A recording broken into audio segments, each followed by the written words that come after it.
Long ago, Buddhist masters discovered something remarkable.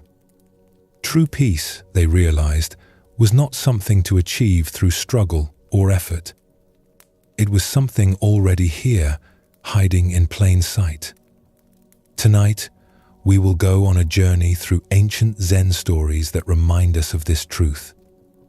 Before we begin, feel free to share what time it is and where you're listening from. These are not lessons to memorize or puzzles to solve. They are quiet doorways into understanding, each one offering a different glimpse of the peace that lives within you right now. The masters who first shared these stories knew that truth cannot be forced or grasped. So there is nothing you need to do except listen. So settle in now. Let your breathing slow and deepen. There is nowhere else you need to be. Relax. Take a slow, deep breath. And let's begin our journey together. In a distant kingdom where ancient wisdom was treasured, there lived a scholar named Deva who had spent 30 years studying every spiritual text he could find. His small room overflowed with old scrolls and books, each one carefully copied by hand and studied until the edges grew soft from handling. He could recite the Buddha's main teachings by heart, explain the most complex ideas about suffering and happiness, and debate meditation with anyone who would listen. Yet, despite all his knowledge, Deva found himself increasingly restless and unhappy. Sleep came fitfully, his mind churning through questions late into the night. During the day, he would sit quietly as the books instructed, but his thoughts raced like wild horses, jumping from one idea to another without ever finding peace. One morning, frustrated beyond measure, Deva decided to visit a famous monastery in the next valley, hoping that meeting with the wise monks there might finally unlock the understanding that seemed always to slip through his fingers. He packed his most treasured books into a leather bag and set out on the dusty road that wound through rice fields and small villages. The journey required crossing the wide river, where a simple ferryman named Kesh operated a small wooden boat. Kesh was weathered by decades of sun and wind, his hands rough from handling ropes and oars. He wore only a simple cloth wrapped around his waist, and his dark skin bore the deep tan of someone who had spent his entire life outdoors. As they pushed off from the muddy bank, Deva could not contain his excitement about his scholarly mission. He began telling the ferryman about his years of study, his vast collection of books, his ability to explain the most complex points of spiritual teaching. The words poured from him like water from a broken jar, each sentence revealing his pride in his learning. Kesh listened politely, his steady hands guiding the boat across the slow current. The morning air was thick with mist rising from the water, and occasional birds called from the reeds along the banks. When Deva finally paused for breath, the ferryman spoke quietly. "Master Scholar, you speak of many deep teachings. Tell me, what is the heart of all this wisdom you have gathered?" Deva straightened, pleased to have found someone interested in hearing his insights. "The Buddha taught that all suffering comes from not understanding," he began, his voice taking on the practiced tone of a teacher. "When we truly understand how life really works, when we see through our wrong ideas about ourselves and recognize that nothing lasts forever, then we can be free from endless worry and fear." He continued for several minutes, weaving together quotes from various teachings, explaining difficult terms, building a complex framework of ideas and concepts. The ferryman nodded respectfully throughout this talk, occasionally making soft sounds of understanding. When Deva finished, Kesh was quiet for a long moment. The boat drifted gently with the current as he seemed to consider the scholar's words carefully. Then, with the same calm tone he had used before, he asked a simple question. "And where is your suffering now?" The question hung in the air between them like morning mist. Deva opened his mouth to provide another learned response, then stopped. Something in the ferryman's simple words had created a strange stillness in his mind. For the first time in years, his thoughts were not racing ahead to the next idea, the next explanation, the next problem to solve. He looked around him as if seeing clearly for the first time. The gentle lapping of water against the boat's sides. The soft morning light filtering through the mist. The rhythm of his own breathing. The present moment, complete and whole, requiring no analysis or understanding. Deva began, then fell silent. There was no suffering in this moment. There was only awareness, simple and direct, like the surface of the river reflecting the sky above without effort or intention. Kesh smiled gently and returned his attention to guiding the boat. Sometimes, honored scholar, the mind that knows about the river and the mind that simply flows with the river are different streams altogether. They completed the crossing in peaceful silence. When they reached the far shore, Deva stepped onto the muddy bank and turned to pay the ferryman. But Kesh waved away his coins. "Your true payment," the ferryman said, "is already in your hands. You have been carrying it across every river you have ever crossed." As Deva walked away from the riverbank, his bag of books felt strangely light on his shoulder. The knowledge was still there, but it no longer seemed like a burden he carried or a treasure he possessed. It was simply part of the flowing stream of his experience, no more important than the feeling of dust beneath his feet or the warmth of sun on his face. That afternoon, instead of continuing to the monastery, he found himself sitting quietly under a great tree beside the road. His quiet time was different now. Instead of trying to use techniques or achieve special states of mind he had read about, he simply sat a day. His mind still produced thoughts, but they arose and passed away like clouds in an endless sky, neither grasped nor pushed away. When evening came, Deva realized he had been sitting for hours without feeling the need to move, without struggling with restlessness or sleepiness, without trying to be anywhere other than exactly where he was. The peace he had been seeking in thousands of books had been present all along, waiting patiently beneath the surface of his searching. In Zen Buddhism, this moment of recognition is called seeing directly into the mind. It is not something that can be learned from books or achieved through thinking hard. It is the immediate recognition of what is already present, like suddenly noticing that you have been breathing all along without thinking about it. The Buddha taught that suffering is created by our resistance to what is. When the mind is constantly analyzing, comparing, seeking to understand or improve the present moment, it creates a sense of separation from direct experience. We begin to live in our thoughts about life, rather than in life itself. This does not mean that study and learning are useless.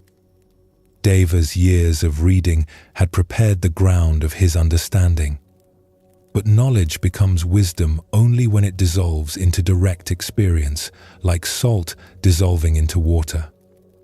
The ferryman Kesh understood something that no amount of reading could convey, that peace is not found in ideas about peace, but in the immediate recognition of what is already peaceful within us. Consider your own relationship with understanding. How often do you find yourself thinking about your experience rather than simply having it? How much energy goes into analyzing emotions rather than feeling them? Planning for happiness rather than noticing the contentment that may already be present? The river in this story represents the natural flow of awareness itself. When we stop trying to direct this flow and simply allow ourselves to be carried by it, we discover that the very thing we were seeking was the awareness with which we were seeking.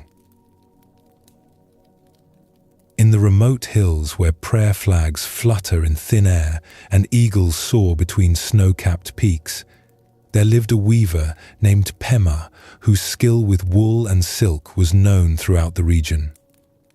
Her fingers could coax the finest threads into patterns of such beauty that traveling merchants would journey for weeks just to see her work. Pema took great pride in her abilities. She would rise before dawn to begin her work, and often continue weaving by oil lamp until late into the night. Her small stone house was filled with examples of her artistry, wall hangings showing mountain landscapes, ceremonial robes for the local wise men, and carpets that seemed to glow with inner light. But as the years passed, Pema found herself growing increasingly worried about her reputation. When visitors came to see her work, she would watch their faces carefully, looking for any sign of disappointment or criticism. If someone praised another weaver in the valley, she would lie awake at night wondering if her own skills were getting worse. When young women came to learn from her, she found herself reluctant to share her best techniques, fearing they might one day surpass her abilities. This worry began to affect her work. Her hands would tremble slightly as she wove, knowing that each piece would be judged and compared to her previous efforts. The joy she had once found in the simple act of creating beautiful things was slowly being consumed by worry about how others would receive her creations. One autumn morning, as golden light streamed through her window and touched the half-finished tapestry on her loom, Pema received an unexpected visitor. An old woman appeared at her door, bent with age and carrying a walking stick worn smooth by countless miles of travel. Her clothes were simple and travel-stained, and she carried only a small bundle wrapped in faded cloth. "I am Maya," the old woman said, her voice soft but clear. "I have traveled far to see the work of the famous weaver Pema. Would you honor me by showing me what you have created?" Pema felt the familiar flutter of nervousness in her chest, but she welcomed the visitor and began displaying her finest pieces. The old woman examined each one carefully, running her weathered fingers along the threads, holding the fabrics up to catch the light. She said very little, only nodding occasionally or making small sounds of interest. As the morning progressed, Pema found herself growing increasingly agitated by the woman's silence. Usually, visitors would exclaim over the beauty of her work, praising her skill and asking detailed questions about her techniques. This old woman seemed almost indifferent, as if she were looking at something else entirely. Finally, unable to contain her frustration, Pema asked directly, "Honored grandmother, what do you think of my work? Do you find it skillful? Does it please you?" Maya set down the piece she had been examining and looked at Pema with eyes that seemed ancient beyond her years. "Child," she said gently, "your work is indeed beautiful. Your skill is obvious to anyone who looks. But tell me, who is this weaver named Pema who is so concerned about what I think?" The question struck Pema like a physical blow. She opened her mouth to answer, then closed it again. Of course she knew who Pema was. "I am Pema," she said, but even as the words left her mouth, they sounded strange and hollow. "Yes," Maya nodded. "But who is this I that claims to be Pema? Can you show me this Pema? Is she in your hands that weave so skillfully? Is she in your eyes that see colors and patterns? Is she in your mind that worries about what others think?" Pema felt a strange confusion, like the feeling of waking from a vivid dream and not being sure which world was real. She looked at her hands, rough from years of working with wool and silk. Were these hands Pema? She noticed the thoughts arising in her mind, concerns about this conversation, memories of past praise and criticism. Were these thoughts Pema? "I don't understand," she whispered. Maya smiled with endless compassion. "Look very carefully, dear child. When you sit at your loom and become completely absorbed in your weaving, when your hands know exactly what to do without conscious direction, when the pattern emerges as if by itself, where is this Pema who worries about her reputation then?" As the old woman spoke, Pema remembered those precious moments when time seemed to disappear, when she and her work became one flowing process, when there was no sense of someone doing the weaving, only weaving happening. In those moments, there had been no worry, no self-consciousness, no fear of judgment. There had been only pure creative expression, like water flowing downhill or flowers opening to sunlight. In those moments, Maya continued, the most beautiful work emerges. Not because someone named Pema is trying to create beauty, but because beauty creates itself when the feeling of separation dissolves. The thread, the loom, the hands, the awareness that guides them all arise together as one flowing process. Pema sat in stunned silence as something fundamental shifted in her understanding. She began to see that her worry had been like a person afraid of their own shadow, running faster and faster to escape something that had no real existence. The old woman reached into her bundle and withdrew a small piece of fabric, woven with threads so fine they seemed to be made of light itself. The pattern was simple, just geometric shapes in natural colors, but there was something about it that took Pema's breath away. It seemed to embody perfect peace, as if the very process of its creation had been a deep meditation. "I wove this many years ago," Maya said, "when I finally understood that there was no weaver, only weaving. No artist, only art. No self to protect or promote, only the endless creativity of existence expressing itself through temporary forms."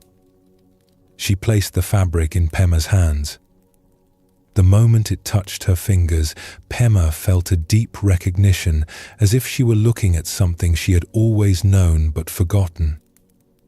The worry that had plagued her for so long simply evaporated, like mist touched by morning Sunday. "But grandmother," Pema said, "if there is no self, no Pema who weaves, then what am I?" Maya's eyes twinkled with gentle humor. "You are the same thing you have always been, child. You are the awareness in which all experience arises. The thoughts calling themselves Pema, the hands that weave, the beauty that emerges from your work, the worry about reputation, the peace that comes when worry dissolves, all of this appears within the same vast, open space of knowing. This awareness is not yours," she continued. "It is what you are. Like the sky that remains unchanged whether it contains storms or sunshine, this awareness is unaffected by whatever thoughts or feelings pass through it. The person you thought you were is like a cloud in this sky, temporary and changing, while the sky itself is limitless and free." Pema spent the rest of that day with the old woman, not talking much, but sitting together in comfortable silence. As evening approached, Maya prepared to continue her journey. Before leaving, she gave Pema one final teaching. "Remember, dear one, that the goal is not to eliminate the sense of being Pema. That would be like trying to eliminate clouds from the sky. The clouds have their beauty and their purpose. The understanding is simply to recognize that you are the sky, not the cloud. From this recognition, even the cloud called Pema becomes light and playful, no longer a burden to be protected, but an expression of the same limitless creativity that weaves all of existence. After Maya left, Pema returned to her loom with a heart transformed. Her work became even more beautiful, but in a completely effortless way. There was no longer anyone there trying to create something impressive, only the natural intelligence of creation expressing itself through skilled hands and an open heart. Visitors still came to see her work, and she received their praise and criticism with equal calm. Like weather passing through an open window, their opinions touched her awareness, but did not stick or create trouble. She had discovered what Zen Buddhism calls seeing through the separate self, not the elimination of personality or individual expression, but the recognition that these are temporary patterns arising within an infinite field of awareness. This teaching about the separate self is one of the most profound insights of Buddhist wisdom. It does not mean that we cease to exist or that our individual lives don't matter. Rather, it means recognizing that what we truly are is far vaster and more free than the limited identity we usually take ourselves to be.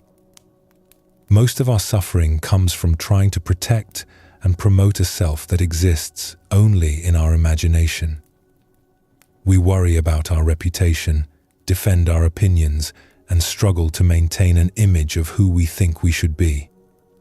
But when we look closely, as Pema did, we discover that this solid sense of self is more like a rainbow, beautiful and vivid, but without substantial existence. In your own experience, notice how much mental energy goes into maintaining and defending your sense of self. How often do you feel hurt when someone doesn't appreciate your efforts? How much time is spent worrying about what others think of you? These are not character flaws, but natural results of identifying with something that seems solid, but is actually empty of independent existence. The Buddha taught that all phenomena, including our sense of personal identity, are empty of inherent existence. They arise through causes and conditions, like waves on the ocean, appearing separate but never actually divided from the whole. When this is truly understood, not just intellectually, but in the depths of our being, suffering becomes optional and peace becomes our natural state. As we settle deeper into tonight's journey through these ancient teachings, remember that you are not listening to these words so much as recognizing truth that has always been present within your own awareness. Like Pema discovering that she was the limitless sky rather than a temporary cloud, you may find that what you truly are is far more vast and peaceful than you ever imagined. Let these teachings work on you gently, like water slowly wearing smooth the edges of a stone. There is no need to grasp or struggle with understanding. Truth reveals itself naturally when we stop trying so hard to capture it, when we allow ourselves to rest in the simple awareness that is reading these words right now. In a valley nestled between two mountain ranges where terraced fields climbed the hillsides like green steps toward the sky, there lived a village elder named Chen, who was known throughout the region for his wisdom and kindness. For 40 years, he had guided his community through good harvests and lean times, settled disputes with fairness, and helped families through their joys and sorrows. Chen took his responsibilities seriously, perhaps too seriously. He would rise each morning before the sun and walk through the village, checking on the elderly, observing the condition of the irrigation channels, and mentally noting what needed repair or attention. His mind was constantly occupied with plans for improving life in the village, ways to increase the harvest, and concerns about potential problems that might arise. The villagers loved and respected Chen, but they had begun to notice that their elder seemed to carry the weight of the entire world on his shoulders. His brow was often furrowed with worry, and he frequently spoke of the many things that could go wrong if people were not careful and prepared. One late summer afternoon, as Chen stood in his favorite spot overlooking the valley, dark clouds began gathering on the western horizon. The air grew still and heavy, and there was an electric feeling that made the hair on his arms stand up. His experienced eyes read the signs immediately. A massive storm was approaching, and it would likely bring hail that could destroy the rice crop just weeks before harvest. Chen's heart began to race. This was exactly the kind of disaster he had always feared. Months of careful planning, the village's entire food supply for the winter, the livelihood of dozens of families, all of it could be destroyed in a single afternoon. He ran through the village, shouting warnings and organizing people to cover what crops they could with whatever materials were available. But as the storm clouds grew darker and more ominous, Chen realized with growing despair that their efforts would not be enough. The storm was simply too large, too powerful. No amount of preparation or quick action could protect the vast fields of rice that stretched across the valley floor. As the first fat raindrops began to fall, Chen found himself standing alone in the middle of the village square, his fists clenched and raised toward the sky. This is not fair. He shouted at the approaching storm. These people have worked so hard. They deserve better than this. Thunder rumbled overhead as if in response to his challenge, and the rain began falling harder. Chen continued his futile argument with the storm, as if his decades of leadership had somehow given him the authority to negotiate with the weather itself. It was then that he noticed an old woman sitting peacefully on her porch nearby, calmly watching the storm approach. Her name was Li, and she was the oldest person in the village, well into her 80s. She had lived through more storms, droughts, floods, and disasters than anyone else, yet her weathered face showed no signs of distress or panic. "How can you just sit there?" Chen called to her, his voice barely audible over the increasing wind. "Don't you understand what this means? The crops will be destroyed." Old Li smiled gently and gestured for Chen to join her under the covered porch. Reluctantly, he ran over and sat beside her on a wooden bench worn smooth by decades of use.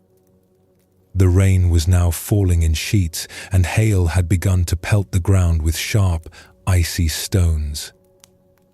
"You are trying to hold back the ocean with your bare hands," Li said softly, her voice somehow carrying clearly despite the noise of the storm.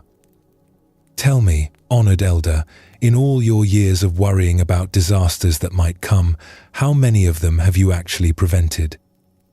Chen opened his mouth to respond, then closed it again.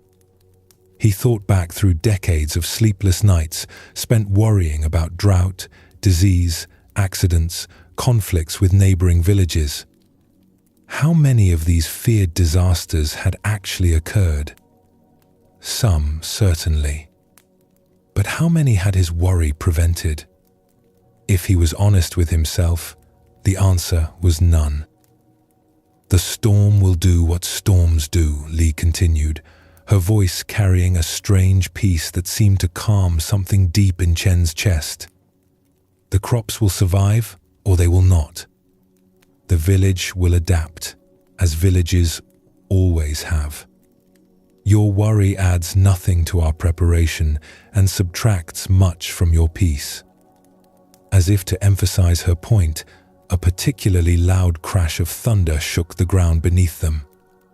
Chen instinctively tensed, then noticed that Li remained completely relaxed, as if she were listening to gentle music rather than the fury of nature. "But if I don't worry," Chen protested, "if I don't try to control and plan for everything, then who will? What will happen to the village?" Li turned to look at him with eyes that held the depth of someone who had seen the wheel of fortune turn many times. "What happened to this village for the 500 years before you were born? What will happen to it for the 500 years after you are gone?" The question struck Chen like a physical blow. In his desire to be a good leader, he had somehow convinced himself that the village's survival depended entirely on his constant vigilance and control. But of course, the village had existed long before him and would continue long after him. Generation after generation had faced storms, famines, wars, and countless other challenges, and somehow life had continued. As this realization settled into his awareness, Chen felt something loosen in his chest, as if a tight knot that had been there for years was finally beginning to unwind.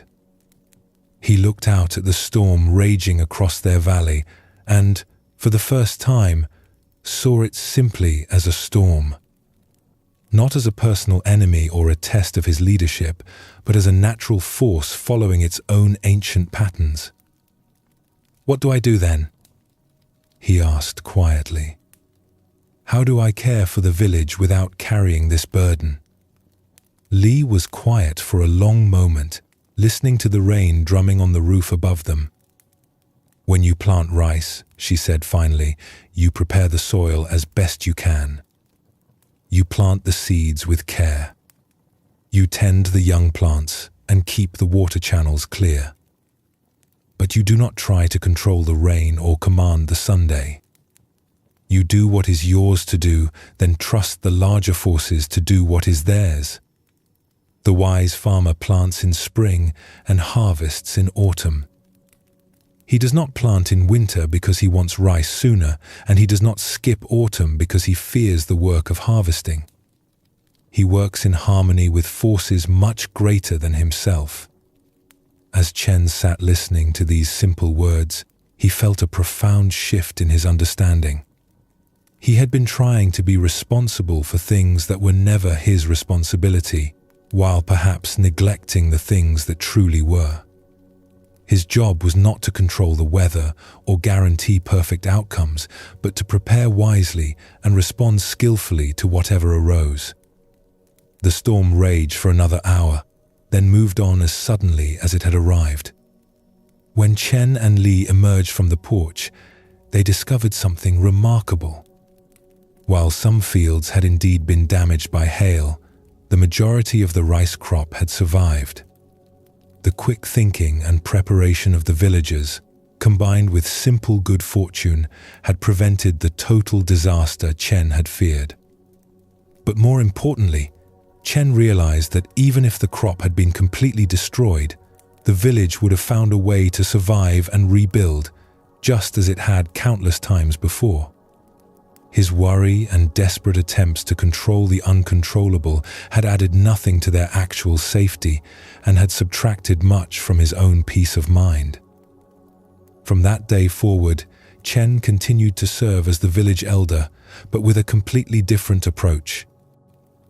He still planned carefully and prepared for difficulties, but he did so from a place of calm wisdom rather than anxious control. When problems arose that were beyond his power to fix, he met them with the same peaceful acceptance Li had shown during the storm. This transformation in Chen points to one of Zen Buddhism's most liberating teachings about the nature of control and surrender. The Buddha understood that suffering comes not from external circumstances themselves, but from our resistance to circumstances we cannot change. When we spend our energy fighting against forces much larger than ourselves, we exhaust our inner peace while accomplishing nothing of practical value. In Zen practice, we learn to distinguish clearly between what is ours to influence and what belongs to the larger flow of life. This is not about becoming passive or giving up all responsibility. Chen continued to fulfill his duties as village elder, but without the crushing weight of believing that every outcome depended on his perfect control.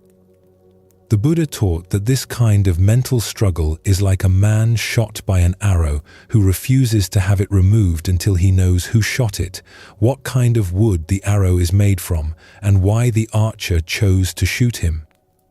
While he demands answers to these questions, he continues to suffer from the wound that could be healed immediately. Similarly, while we demand that life conform to our preferences before we can be at peace, we continue to suffer unnecessarily from our resistance to what is already happening. This is one of the paradoxes that Zen Buddhism reveals. Surrender leads to greater power, not less. When we stop wasting energy on battles we cannot win, we have much more strength available for the work that actually makes a difference. When we stop demanding that reality be different before we can be peaceful, we discover reserves of calm wisdom that were always present but hidden beneath layers of struggle. The peace that Chen found during the storm is available to each of us in the midst of our own storms. It comes not from eliminating challenges from our lives, which is impossible, but from learning to meet challenges without the additional burden of resistance and complaint. This is the deep peace that Zen Buddhism offers, not the absence of difficulty, but the presence of acceptance that allows us to respond to any difficulty with grace. In another village, many miles away where merchant caravans stopped to rest and trade, there lived a man named Rashid who had built a successful trading business through years of careful planning and hard work. His shop was filled with beautiful silks, precious spices, and crafted goods from distant lands. He owned several houses in the village and employed many people. But Rashid's success had come with an unexpected price. His mind had become like a merchant's ledger, constantly calculating, comparing, and keeping track of every small gain or loss.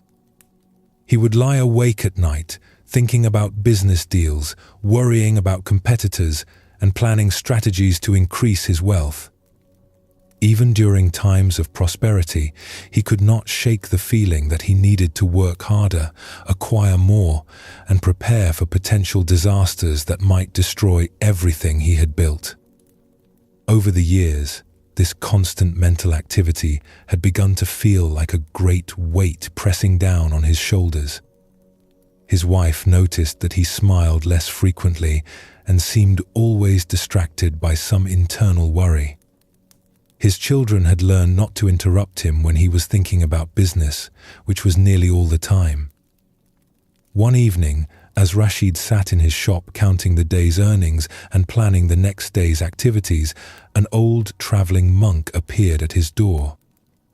The monk's robes were faded and patched, and he carried nothing but a simple walking stick and a small bowl for receiving food.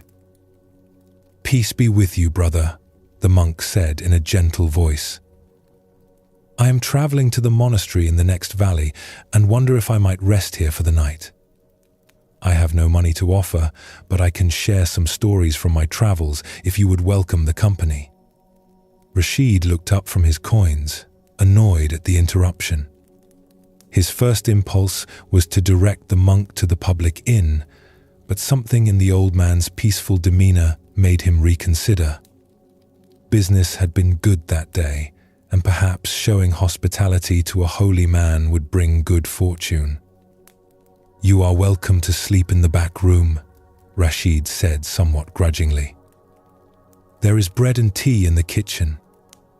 As the monk settled in for the evening, Rashid returned to his calculations.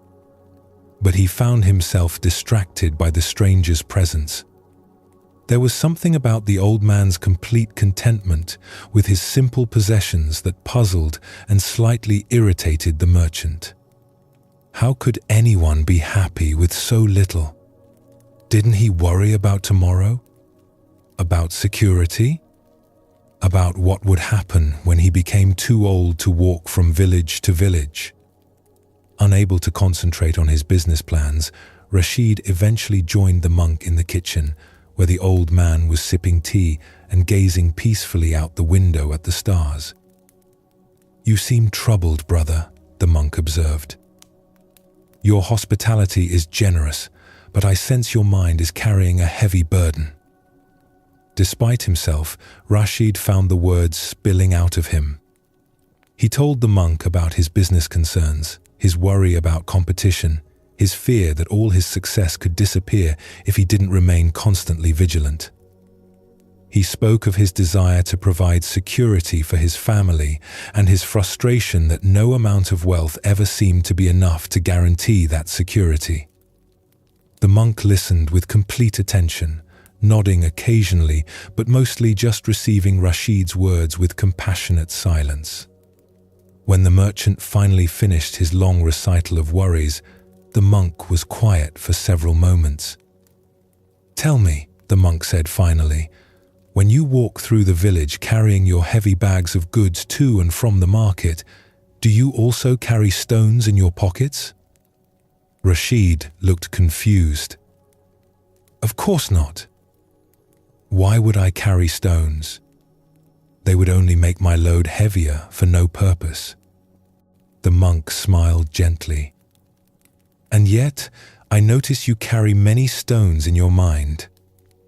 Worry about tomorrow's business, fear about last month's losses, concern about what your competitors might do, anxiety about disasters that may never happen. These mental stones add nothing of value to your life, yet they make every day's journey much heavier." The merchant sat in stunned silence as the truth of this observation penetrated his awareness. He had never thought of his constant worries as optional burdens, like stones he could choose to carry or leave behind.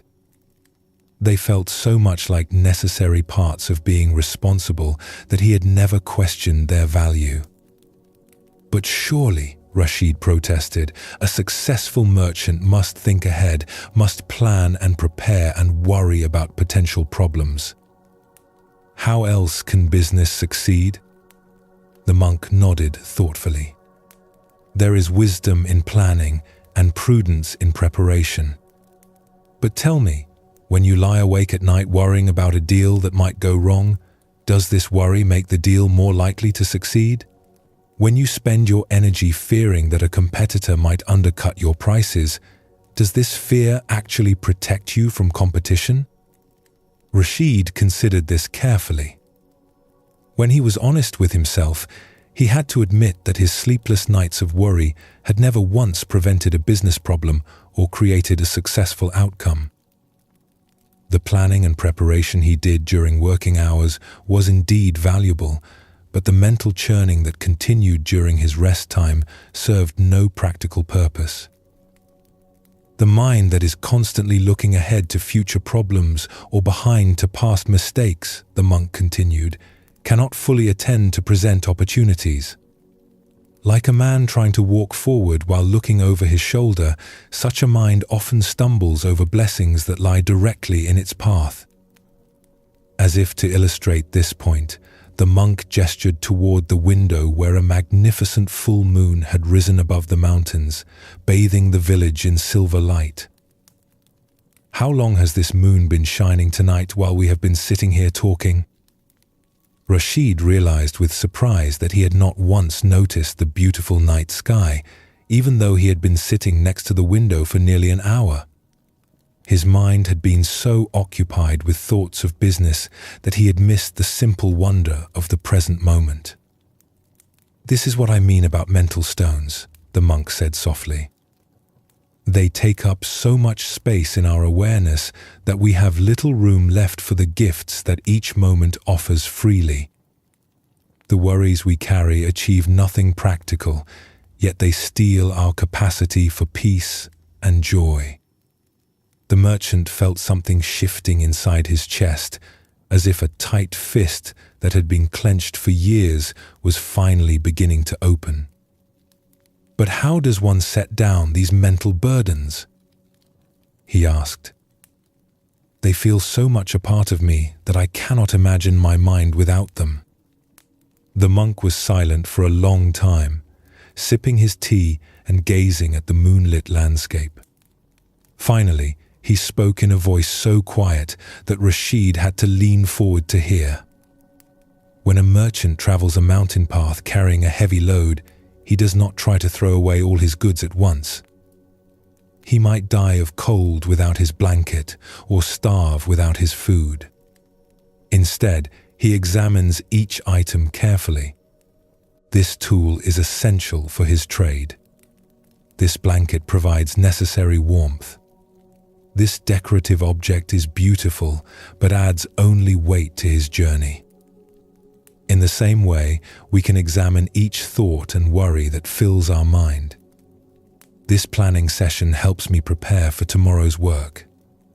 This concern helps me care for my family's needs.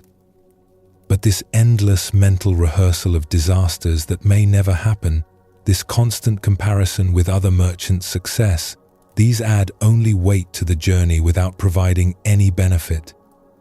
Rashid spent the rest of that evening in deep conversation with the monk, learning to distinguish between useful planning and useless worry, between appropriate concern and mental stones that served no purpose. As the night progressed, he began to feel lighter, as if he were indeed setting down a heavy pack after a long day's journey. The next morning, the monk continued his travels toward the distant monastery. But his brief visit had planted seeds of understanding that would transform Rashid's entire approach to life and business. The merchant continued to plan carefully and work diligently, but he learned to do so without carrying the constant mental burden of worry and fear.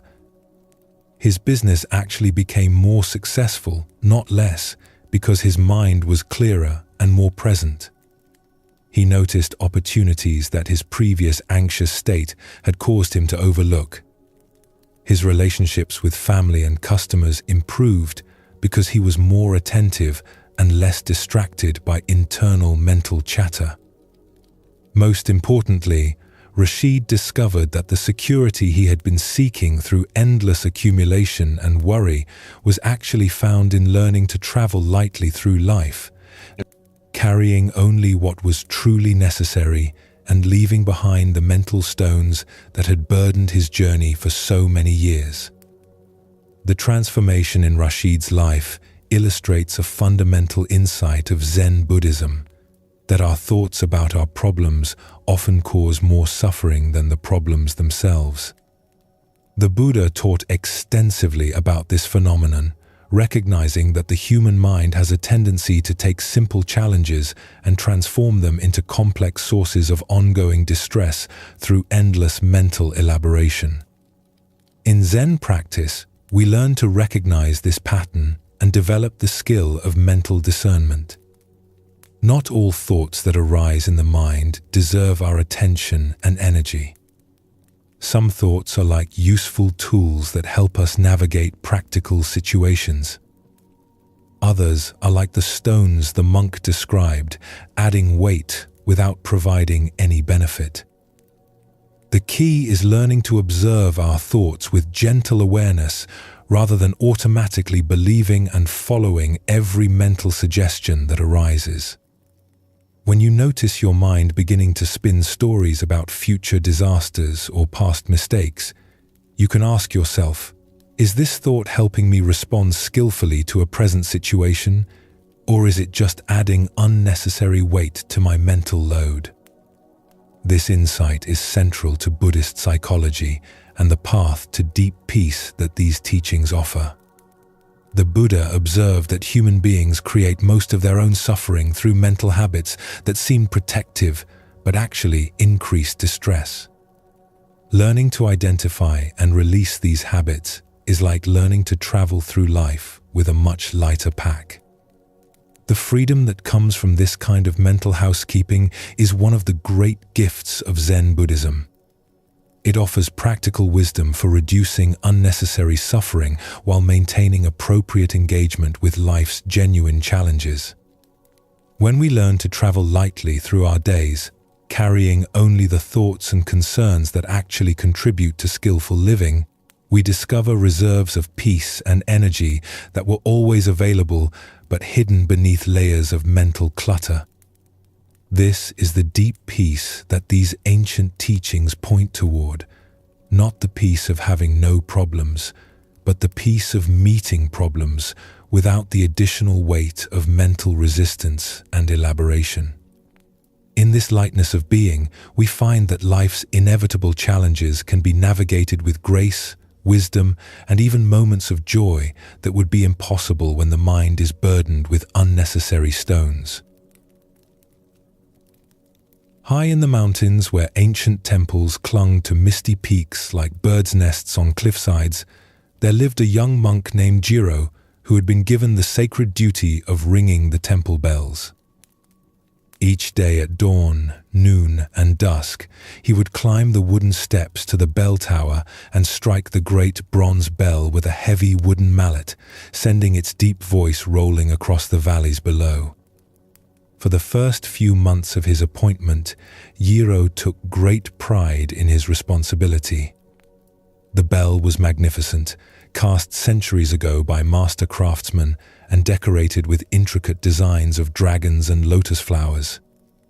Its sound was so pure and resonant that people in villages miles away would pause in their work when they heard it, using its call to mark the rhythm of their days. But as weeks turned to months, the daily routine began to feel monotonous to Jiro. Ring the bell at dawn, ring it at noon, ring it at dusk. The same wooden steps, the same bronze surface, the same deep tone echoing across the same valleys.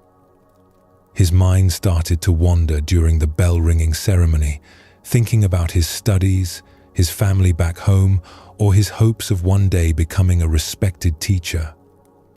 Sometimes he would realize he had finished ringing the bell without even noticing he had begun. His body had performed the familiar motions while his mind was completely elsewhere, lost in memories of the past or dreams about the future. The bell still sounded at the proper times, but Jiro felt increasingly disconnected from the sacred act he was performing. This absent-minded approach began to show in his work. Occasionally, he would arrive at the bell tower a few minutes late because he had been distracted by other thoughts. Sometimes he would strike the bell with less care, producing a sound that was technically adequate but lacked the clear, penetrating quality that the bell was capable of producing. One evening, as autumn light faded behind the mountain peaks and Jiro prepared for the sunset bell ringing, he discovered that the head monk, Master Kenji, was waiting for him in the bell tower. The old teacher sat quietly on a wooden bench, his weathered hands folded in his lap, his eyes closed in peaceful meditation. "Master," Jiro said, bowing respectfully, "I did not expect to find you here." Master Kenji opened his eyes slowly and smiled with gentle warmth. "I have come to listen to the evening bell. It has been many months since I truly heard it." Jiro felt a flush of embarrassment, wondering if the master had noticed his recent carelessness. He picked up the wooden mallet with extra attention, determined to ring the bell perfectly in the presence of his teacher. As he raised the mallet to strike the bronze surface, Master Kenji spoke quietly. "Before you ring the bell, tell me what you are thinking about." The question caught Jiro off guard. His mind had been occupied with worry about impressing the master, mixed with thoughts about his evening meal and some books he wanted to read later. "I am thinking about ringing the bell properly, master." "And what else?" Kenji asked gently. Jiro hesitated, then decided to be honest. "I am thinking about whether you are judging my performance. I am wondering what we will have for dinner. I am remembering a conversation I had yesterday with another monk. I am planning what I will study tonight." Master Kenji nodded with understanding rather than criticism. "And where is the bell in all of these thoughts?" The question struck Jiro like a physical blow. He looked at the great bronze bell hanging silently before him and realized that despite standing next to it with mallet in hand, the bell itself had been completely absent from his awareness. His mind had been so busy with other concerns that he had no room left for the very thing he was supposed to be honoring with his complete attention. "The bell is not in my thoughts at all," Jiro admitted quietly. "Then how can you truly ring it?" Master Kenji asked. "How can you honor this sacred instrument if you are not present with it? How can you create the sound that the villagers depend on if your mind is somewhere else entirely?" The master stood and approached the bell, running his weathered hand along its decorated surface with obvious reverence. This bell was cast by artisans who devoted months of their lives to creating something worthy of calling people to prayer. The bronze was mined by workers who spent days in dark tunnels. The designs were carved by craftsmen who poured their artistic skill into every detail. Generations of monks have struck this bell with complete attention, understanding that each ring was a prayer, a blessing, a moment of sacred connection between earth and sky. "When you ring this bell while thinking about dinner," Kenji continued, "you are not really ringing it at all.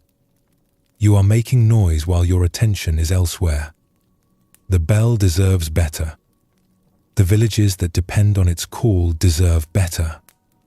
And you deserve the peace that comes from being fully present with your sacred work." Jiro felt tears begin to well in his eyes as he understood the depth of what he had been missing. He had been treating his bell ringing as a chore to get through rather than an opportunity for spiritual practice and service to others. "Master, how do I learn to be truly present with the bell?" Kenji smiled and gestured toward the bronze surface. "Begin now. Before you strike, spend a moment really looking at the bell. Notice its color, its weight, the way the evening light plays across its surface. Feel the mallet in your hands, the smoothness of the wood, the balance of its weight. Listen to the silence that exists before sound begins." Following his teacher's guidance, Jiro set down his racing thoughts and brought his complete attention to what was actually present in that moment. He saw the bell as if for the first time, noticing details in its decorative dragons that he had never observed despite looking at them hundreds of times. He felt the wooden mallets grain against his palms and noticed the way its weight distributed through his hands and arms. "Now," Master Kenji said softly, "ring the bell from presence, not from habit." When Jiro struck the bronze surface with his full attention engaged, something miraculous happened. The sound that emerged was deeper, clearer, and more resonant than any he had ever produced.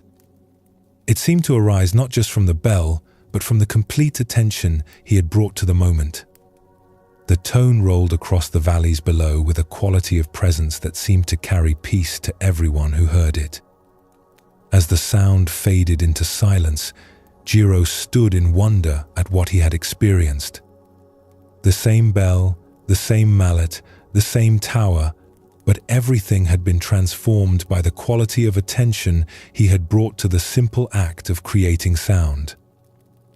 "This is the difference," Master Kenji said quietly, "between doing something and being present while doing it. The first accomplishes the task. The second transforms both the task and the person performing it into something sacred." From that evening forward, Jiro's approach to his bell-ringing duties was completely transformed. Each time he climbed the wooden steps to the tower, he would pause and bring his scattered thoughts back to the present moment. He would notice the feeling of his feet on the steps, the sound of birds in the nearby trees, the quality of light at that particular time of day. Before striking the bell, he would take a moment to appreciate its beauty and honor the centuries of craftsmanship that had created it. He would feel the weight and texture of the mallet and listen to the silence that would soon be filled with sound. When he finally struck the bronze surface, it was with his complete attention and gratitude for the privilege of creating something beautiful. The change in Jiro's presence became obvious to everyone in the monastery. The sound of his bell ringing had a quality of peace and clarity that seemed to bless everyone who heard it. Visitors to the temple would comment on how the bell calls seemed to create a sense of calm that lasted long after the sound had faded. Other monks began asking Jiro to teach them about his approach to mindful attention. Most importantly, Jiro discovered that the presence he cultivated during bell ringing began to extend into every other area of his life.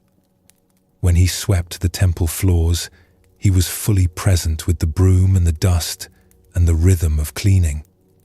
When he studied ancient texts, he was completely absorbed in understanding the teachings rather than thinking about other things. When he ate his meals, he tasted his food with full attention rather than consuming it absent-mindedly. This story reveals one of Zen Buddhism's most fundamental teachings about the nature of presence and awakening. The Buddha understood that most human suffering comes from our inability to be fully present with our actual experience. Instead of living our lives directly, we live in our thoughts about our lives, constantly pulled away from the richness of the present moment by mental commentary, planning, worry, and distraction. In Zen practice, we learn that presence is both the path and the destination. When we bring complete attention to whatever we are doing, even the most ordinary activities become opportunities for peace, insight, and connection. Washing dishes with full attention becomes a meditation. Walking down a familiar street with complete presence reveals details and beauty that distracted awareness never notices. The Buddha taught that mindfulness, or present moment awareness, is the foundation of all spiritual development.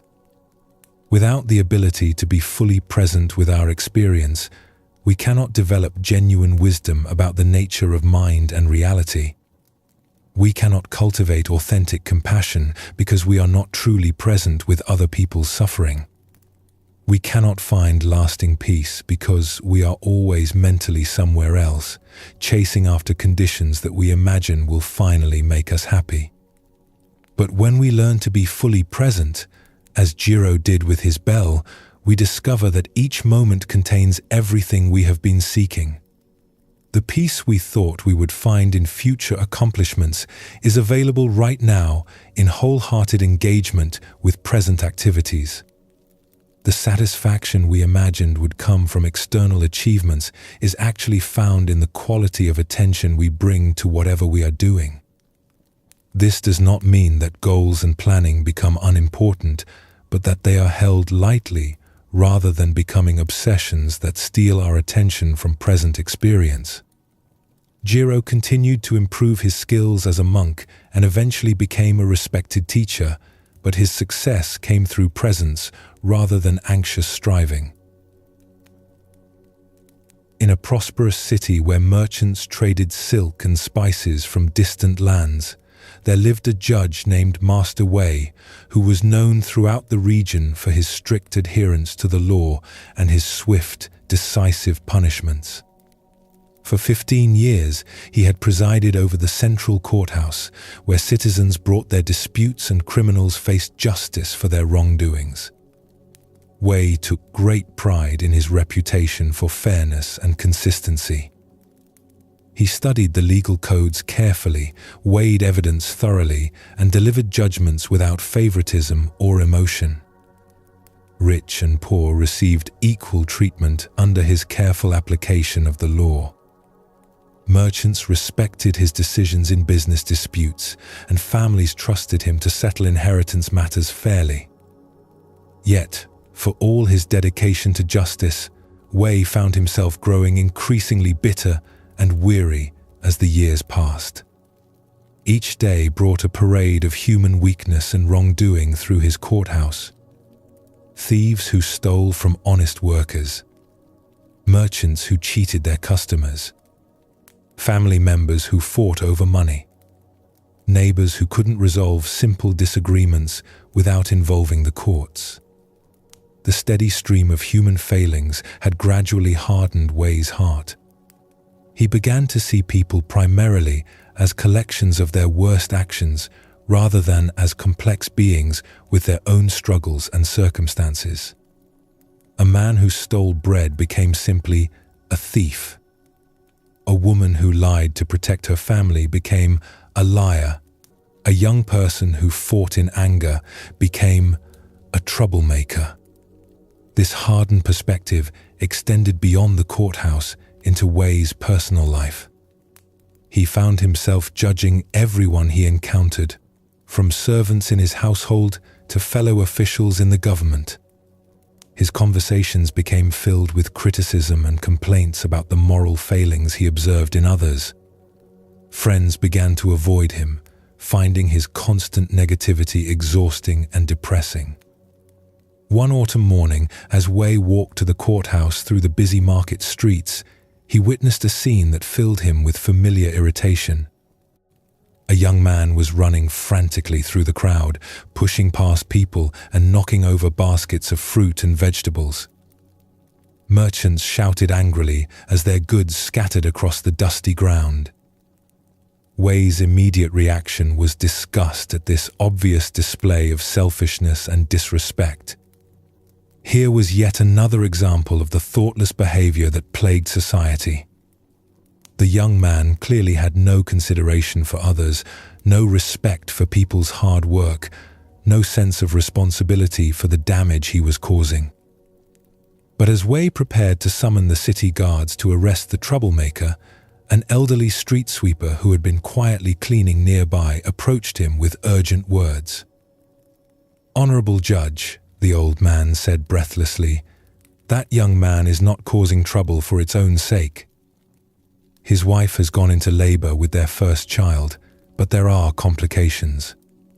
The midwife sent him running to fetch the physician who lives on the other side of the market. He fears for both his wife's life and his unborn child's.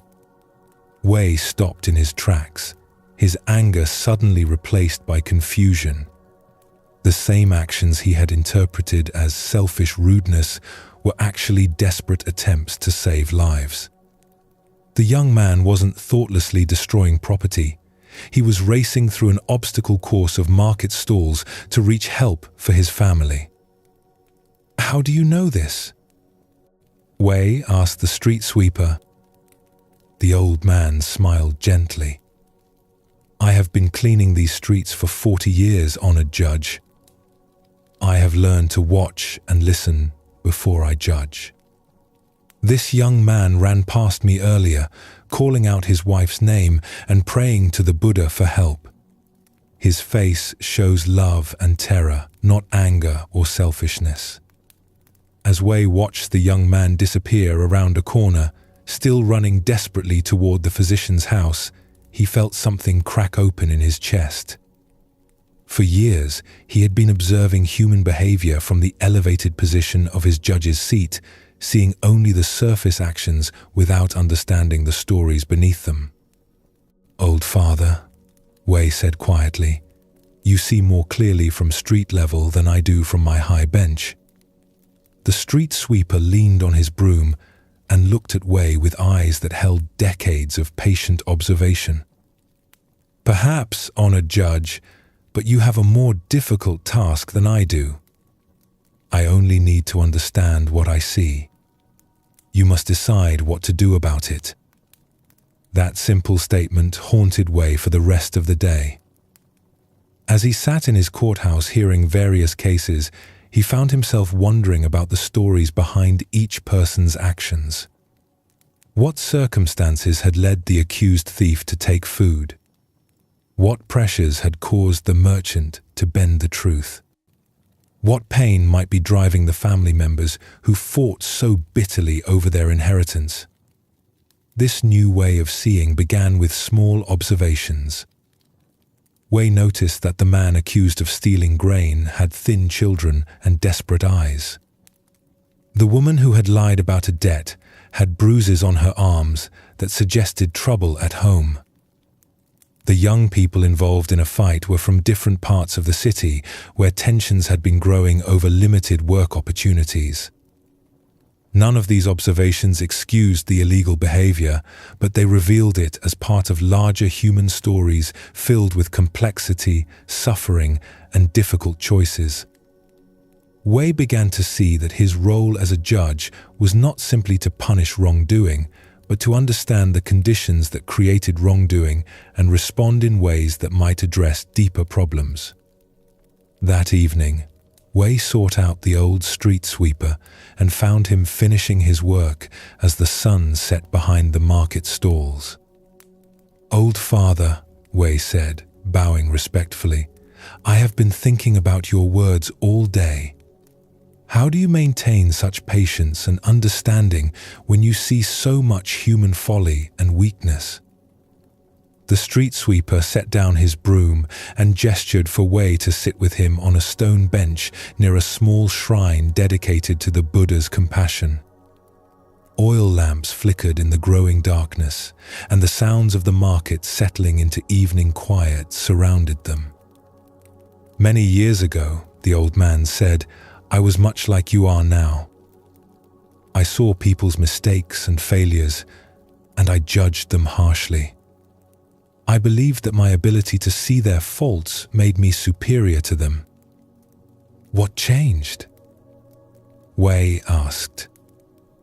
The street sweeper was quiet for a long moment, watching the lamp flames dance in the gentle breeze. "One winter night, I saw a woman stealing bread from a baker's stall. My first thought was to call for the guards, but something made me follow her instead. She took the bread to a small hut at the edge of the city where she lived with her elderly mother and 3 young children. The mother was ill, the children were thin with hunger, and the woman herself looked as if she had not eaten in days. She broke the stolen bread into small pieces and gave it all to her family, keeping none for herself. As I watched through the window, I realized that I had been seeing her action as theft, but she was seeing it as the only way to keep her family alive. Both views were true, but mine was incomplete. I was judging her from the comfort of my own security without understanding her impossible situation." Wei felt tears beginning to form in his eyes as he understood the implications of this teaching. "What did you do?" "I left money outside her door that night, enough to buy food for several days. But more importantly, I began to see every person I encountered as someone with their own story, their own struggles, their own reasons for doing things I might not understand." The old man turned to look directly at Wei with compassion that held no trace of judgment. This does not mean excusing harmful behavior or abandoning the need for justice. But it means recognizing that understanding must come before judgment, and compassion must guide whatever actions we take. Over the following months, Wei's approach to his judicial duties was completely transformed. He began asking different questions during court proceedings, seeking to understand not just what people had done, but why they had done it and what circumstances had shaped their choices. This deeper inquiry revealed patterns Wei had never noticed before. Many thefts were driven by desperate poverty that could be addressed through community assistance. Many conflicts arose from misunderstandings that could be resolved through patient dialogue. Many harmful behaviors were expressions of pain or fear that could be healed through compassion rather than punishment alone. Wei's sentences became less about punishment and more about restoration and healing. When possible, he directed offenders toward assistance, education, or community service that addressed underlying problems. He worked with local officials to improve conditions that contributed to crime and conflict. Most remarkably, the crime rate in Wei's jurisdiction began to decline significantly. When people felt understood rather than simply condemned, they were more likely to accept responsibility for their actions and make genuine efforts to change. When underlying problems were addressed, the behaviors that stemmed from them naturally decreased. The transformation in Wei's judicial practice points to one of Zen Buddhism's most profound teachings about the nature of compassion and understanding. The Buddha taught that true wisdom comes not from judging others, but from understanding the conditions that shape all human behavior, including our own. When we see someone acting in ways we disapprove of, our immediate reaction is often to label them as bad, selfish, or wrong. But this quick judgment prevents us from seeing the fuller picture of their situation. Like Wei watching the young man run through the market, we observe the surface behavior without understanding the deeper story that gives it meaning. In Zen practice, this quality of understanding is called seeing with compassionate eyes.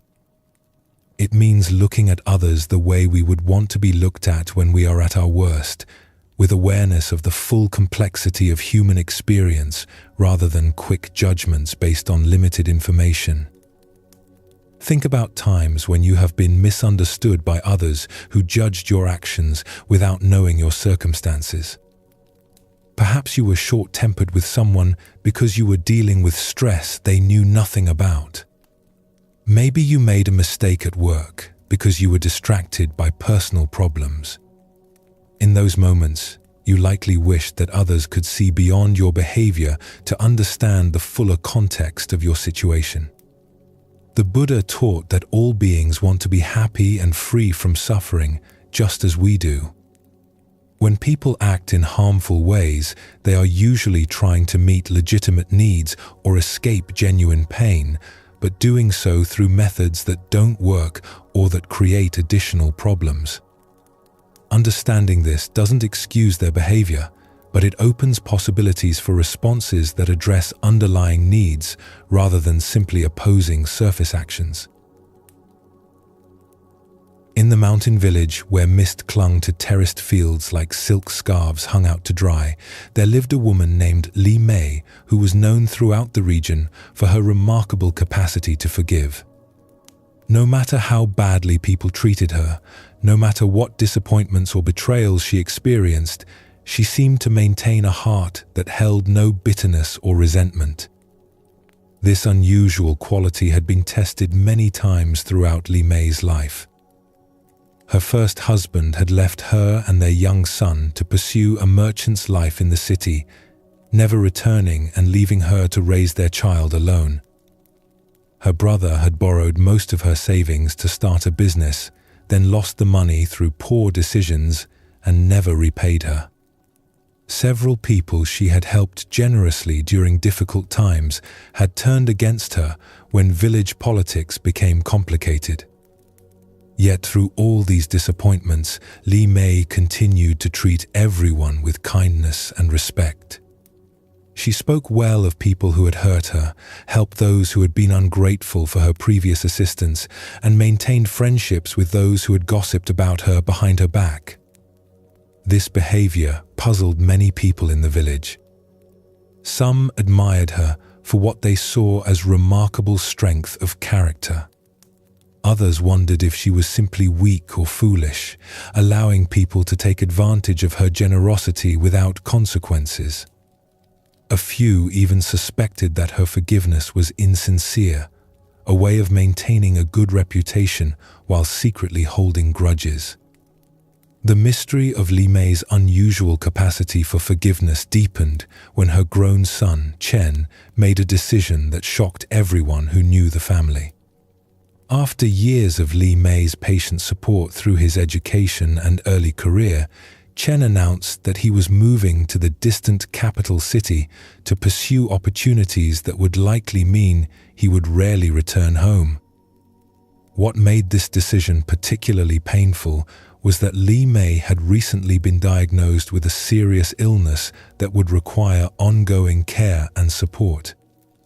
Chen knew about his mother's condition, but he chose to pursue his own ambitions rather than stay to help her through her illness. The village expected Li Mei to be devastated, angry, or at least deeply disappointed in her son's apparent selfishness. Instead, Li Mei helped Chen pack his belongings, gave him what money she could spare for his journey, and sent him off with her blessing. When concerned neighbors asked how she could support his decision to abandon her in her time of need, she simply said, "A parent's love does not depend on a child's choices.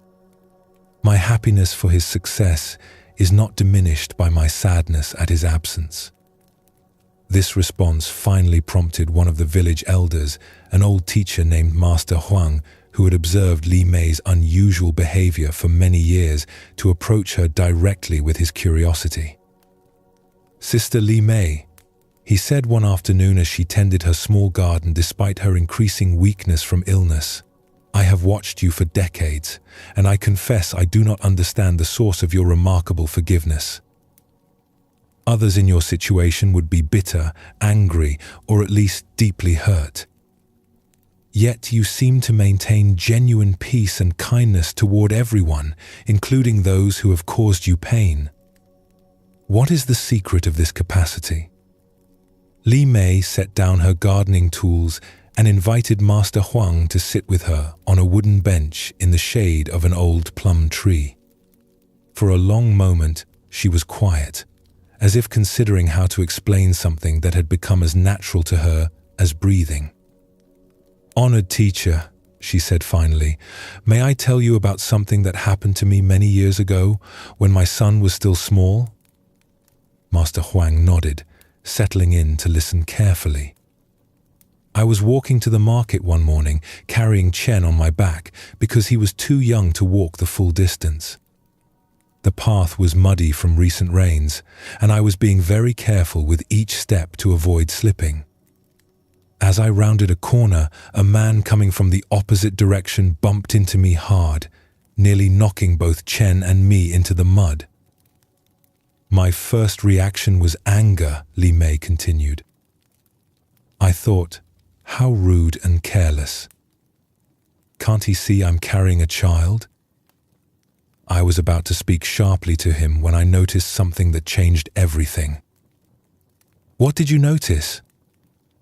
Master Huang asked. The man was blind. He was using a walking stick to feel his way along the path, but the recent rain had created new puddles and obstacles that confused his usual route. When he bumped into me, he was as startled as I was. He immediately apologized profusely and asked if we were hurt. His face showed genuine concern and embarrassment, not carelessness or rudeness. Li Mei paused to watch a bird land in the plum tree above them, its song clear and sweet in the afternoon air. "In that moment," she continued, "I realized that I had been ready to judge and blame someone for an accident that hurt no one, caused by a difficulty I had not even noticed. If I had spoken angrily to him, I would have added unnecessary pain to his already challenging day. More than that, my anger would have been based on a complete misunderstanding of the situation." Master Huang listened with growing understanding, but remained curious about how this single incident could have shaped Li Mei's entire approach to forgiveness. "This experience taught me to ask a different question when people hurt or disappoint me," Li Mei explained. "Instead of asking, 'Why are they treating me this way?' I learned to ask, 'What am I not seeing about their situation?' Instead of assuming their actions were directed at me personally, I began to wonder what difficulties or pain might be influencing their behavior." "So when your husband left, what did you not see?" Master Huang asked gently. Li Mei smiled sadly, but without bitterness. "I realized that his decision to leave was not really about me or even about our son. It was about his own fear of responsibility, his panic about being trapped in a life that felt too small for his dreams, his inability to communicate his feelings directly. He was running from his own limitations, not rejecting us personally. And your brother who lost your money? His poor business decisions came from desperation to prove himself successful, combined with inexperience and perhaps some bad advice. He was trying to solve his own feelings of inadequacy, not trying to hurt me. The loss of the money was a consequence of his poor judgment, but it was not an intentional betrayal. And now your son's decision to move away when you need care? Li Mei was quiet for a long moment, her eyes reflecting deep sadness mixed with understanding. Chen is young and afraid. He sees my illness and feels helpless, overwhelmed by the thought of watching me decline. His leaving is not indifference to my suffering, but his own way of trying to escape feelings he doesn't know how to handle. He believes that if he builds a successful career, he can somehow compensate for not being here during my illness.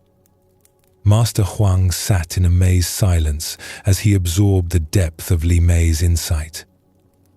But sister, does this understanding not sometimes excuse behavior that causes real harm? Should there be no consequences for choices that hurt others?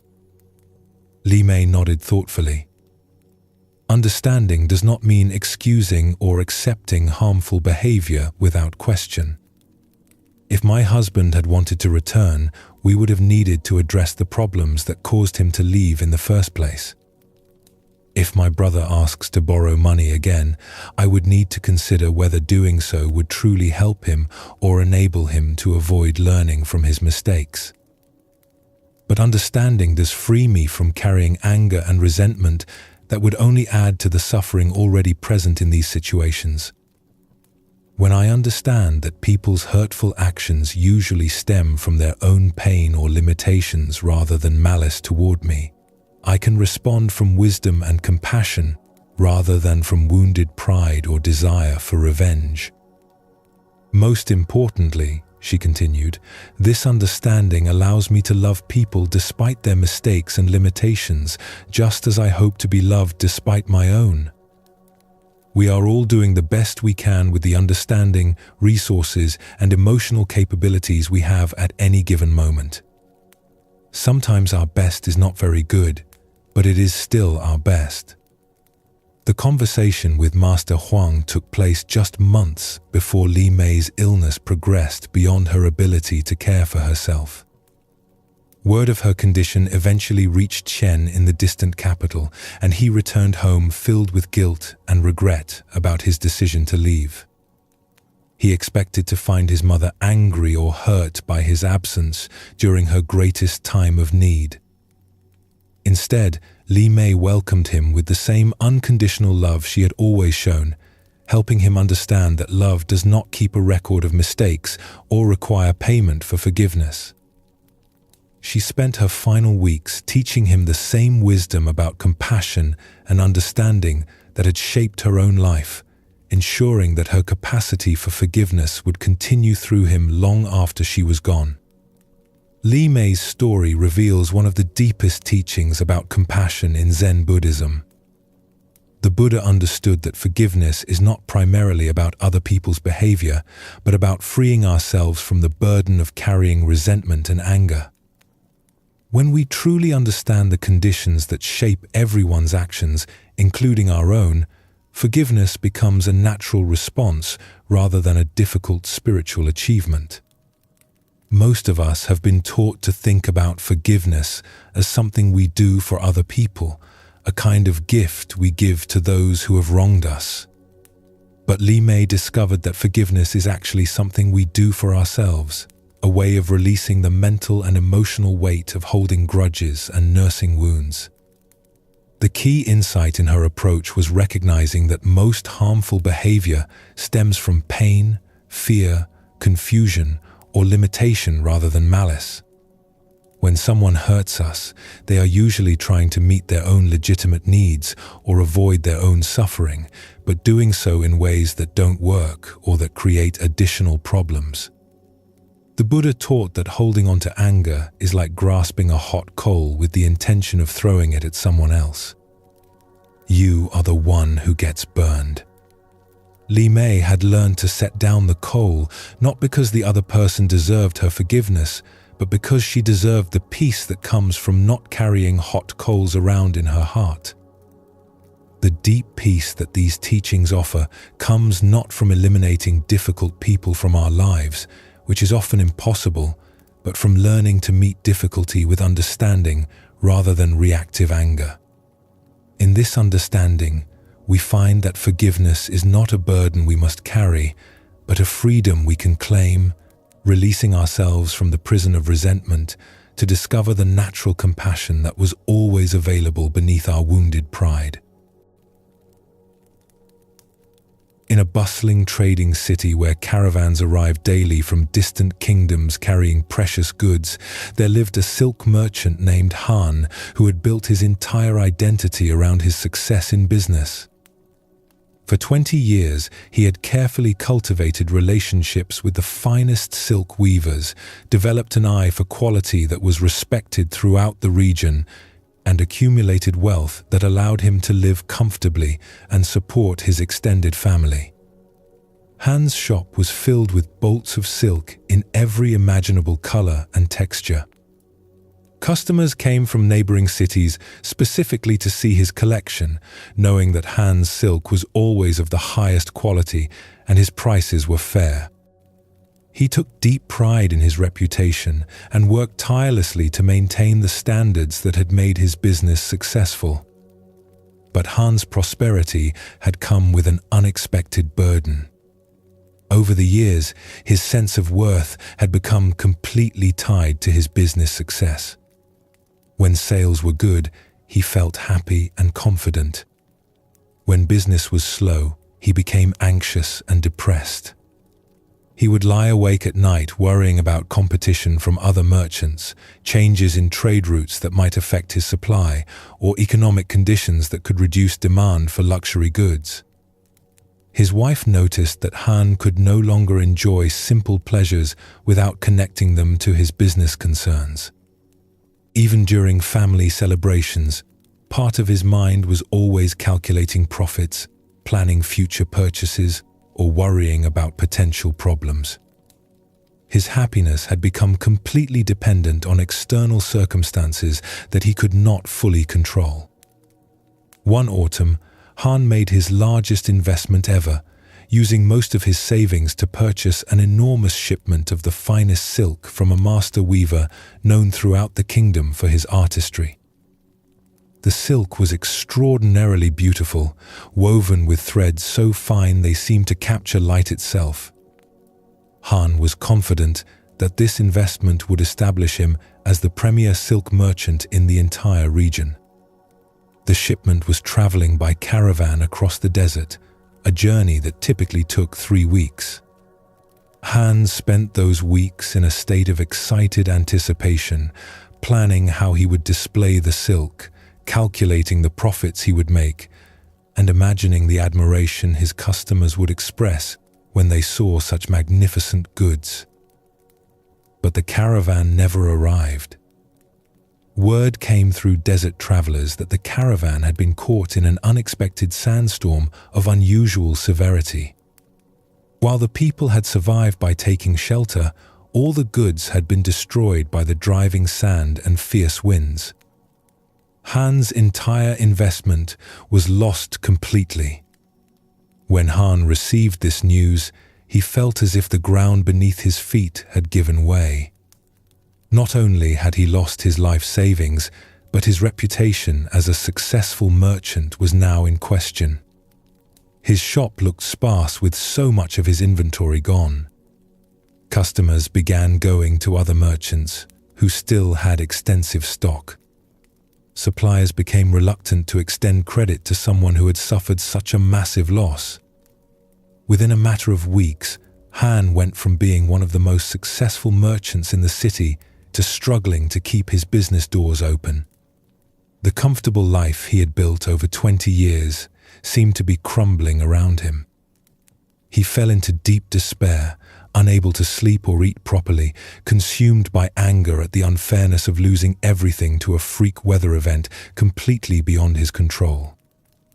His wife watched with growing concern as Han withdrew from family and friends, spending his days sitting in his nearly empty shop, staring at the few remaining bolts of silk and rehearsing the story of his loss over and over in his mind. She tried to comfort him by pointing out that they still had their health, their family, and their home, but Han could only see what he had lost. One morning, as Han sat in his shop feeling sorry for himself, an old beggar appeared at his door, asking for water. The man was clearly very poor, wearing patched clothes and carrying only a small bundle of possessions. But his face held a quality of contentment that puzzled Han. Here was someone who had nothing, yet he seemed more at peace than Han had felt even during his most prosperous times. "Uncle," Han said as he gave the man water, "forgive my curiosity, but you seem remarkably cheerful for someone in your circumstances. How do you maintain such contentment when you have so little?" The beggar smiled and settled himself comfortably on the ground outside Han's shop, as if he had all the time in the world for conversation. "Brother merchant, may I ask you something in return? You have a shop, a roof over your head, and enough to eat, yet your face shows more suffering than mine. What is the source of your great unhappiness?" Han found himself pouring out the whole story of his lost shipment, his financial ruin, and his fears about the future. The beggar listened with complete attention, occasionally nodding with understanding. When Han finished his tale of woe, the old man was quiet for several moments, gazing thoughtfully at the few bolts of silk still displayed in the shop. "Tell me, brother," the beggar said finally, "before you made this large investment, were you happy with your life?" Han considered the question. "I was comfortable. My business was steady, my family was well cared for. I suppose I was reasonably content. And what was different then from now, besides the silk that was lost in the storm?" Han looked around his shop, then at his hands, then back at the beggar with growing confusion. "I'm not sure I understand your question." The old man's eyes held a gentle wisdom that reminded Han of his grandfather, who had died when Han was still a young man. Before the storm, you had a certain amount of silk, a certain amount of money, a certain reputation. Today, you have less silk, less money, and perhaps a different reputation. But you still have hands that can work, eyes that can judge quality, relationships with suppliers and customers built over 20 years. You still have a family who loves you, and a mind capable of building another business. The storm took your silk, the beggar continued, but did it take your knowledge? Did it take your skills? Did it take your ability to start again? Han opened his mouth to protest that starting again was impossible at his age, with his debts, in his circumstances. But as he began to speak, he realized that the old man's questions were revealing something important about the nature of his suffering. "The silk that was lost," the beggar said gently, "was it ever truly yours to begin with?"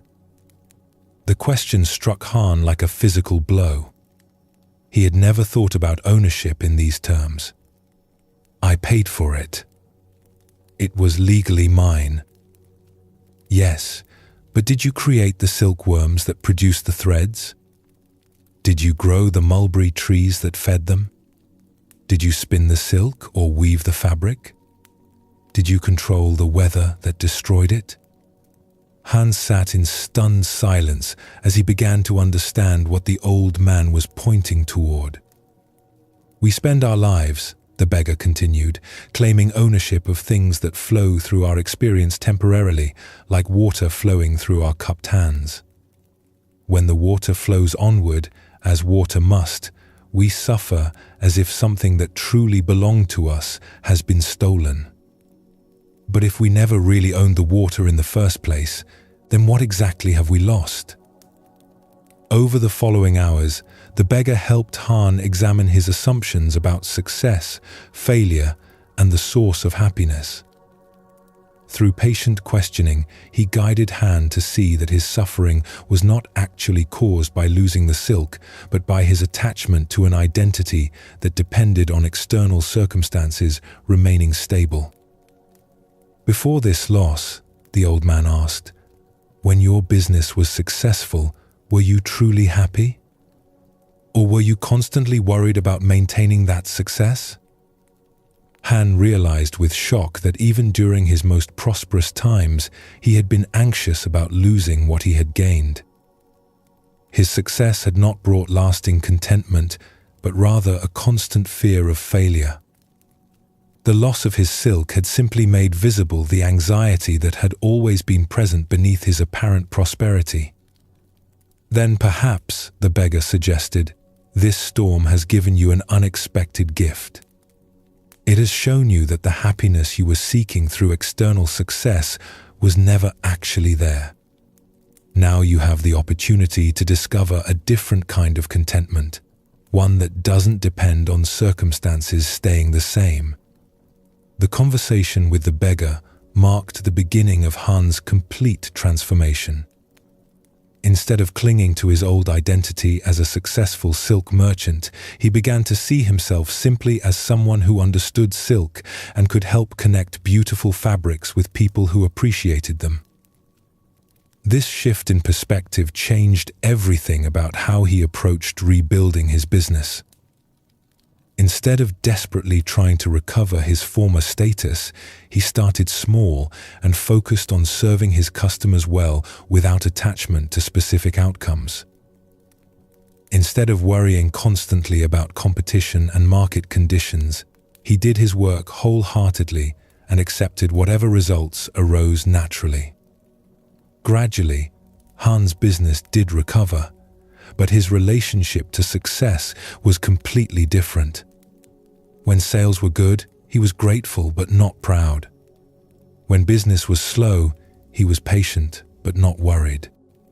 He had learned to hold his work lightly, engaging fully without being attached to particular results.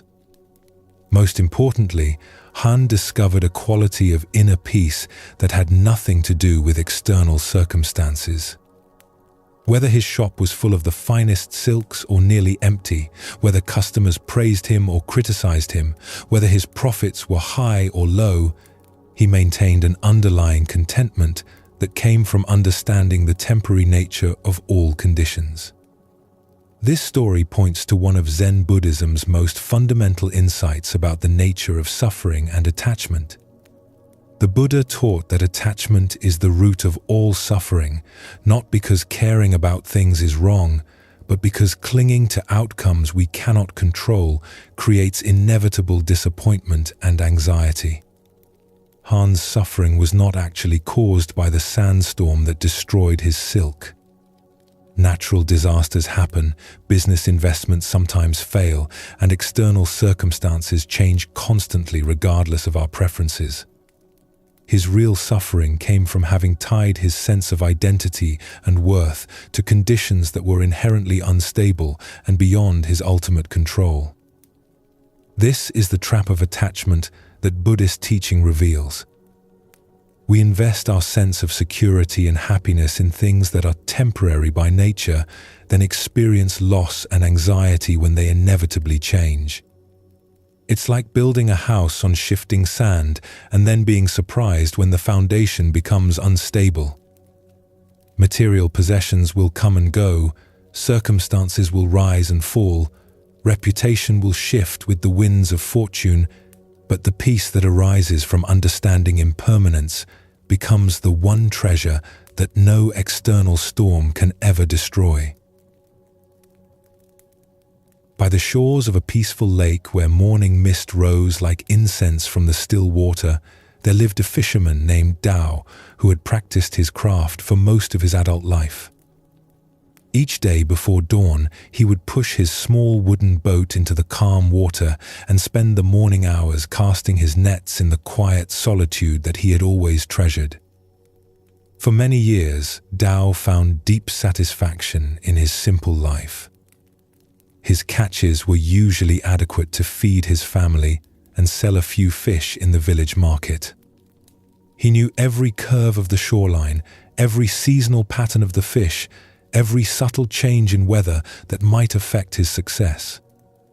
His wants were modest, and his life felt complete in its simplicity. Tao particularly enjoyed the peaceful rhythm of his mornings on the water. The gentle splash of his oars, the soft sound of his nets entering the lake, the sight of birds beginning their day among the reeds. Fishing was not just his livelihood but his meditation, a time of harmony with the natural world that brought him a deep sense of contentment. This peaceful existence changed dramatically when a new fisherman named Wei moved to the village and began fishing the same lake. Wei was younger than Tao, with innovative techniques and equipment that Tao had never seen before. He used different types of nets, fished in different areas of the lake, and seemed to have an almost magical ability to locate schools of fish. At first, Tao was merely curious about the newcomer's methods. But as weeks passed, it became impossible to ignore that Wei was consistently catching much larger amounts of fish than Tao had ever managed. Other villagers began commenting on Wei's remarkable success, praising his skill and modern approaches to fishing. Slowly, Tao's contentment began to erode. He found himself watching Wei's boat from a distance, trying to figure out his techniques. He started counting Wei's catch and comparing it to his own daily results. For the first time in his life, his own adequate catches began to feel insufficient and disappointing. The peaceful mornings that Tao had always treasured became sources of anxiety and self-doubt. Instead of enjoying the sunrise and the gentle movement of his boat on the water, he spent his fishing time worrying about whether he was using the right techniques, fishing in the right locations, or measuring up to the standards that Wei seemed to set effortlessly. Tao's wife noticed that her husband was becoming increasingly irritable and unhappy. He would return from fishing with a dark mood even on days when his catch was perfectly adequate by their previous standards. He complained constantly about Wei's unfair advantages and wondered aloud whether his own traditional methods were outdated and inferior. What made Tao's situation even more painful was that his actual circumstances had not changed at all. His catches were still adequate to meet his family's needs. His knowledge of the lake was still valuable and effective. His boats and nets were still functional. The only thing that had changed was his awareness of someone else's greater success, yet this knowledge had transformed his entire experience of his work and his life.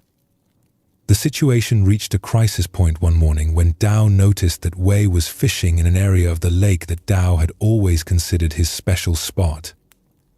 This location had been Tao's favorite for years, a quiet cove where he often had his best luck and enjoyed the most beautiful views of the surrounding mountains. Tao felt a surge of anger and resentment that surprised him with its intensity. Not only was Wei catching more fish, but now he was encroaching on Tao's territory.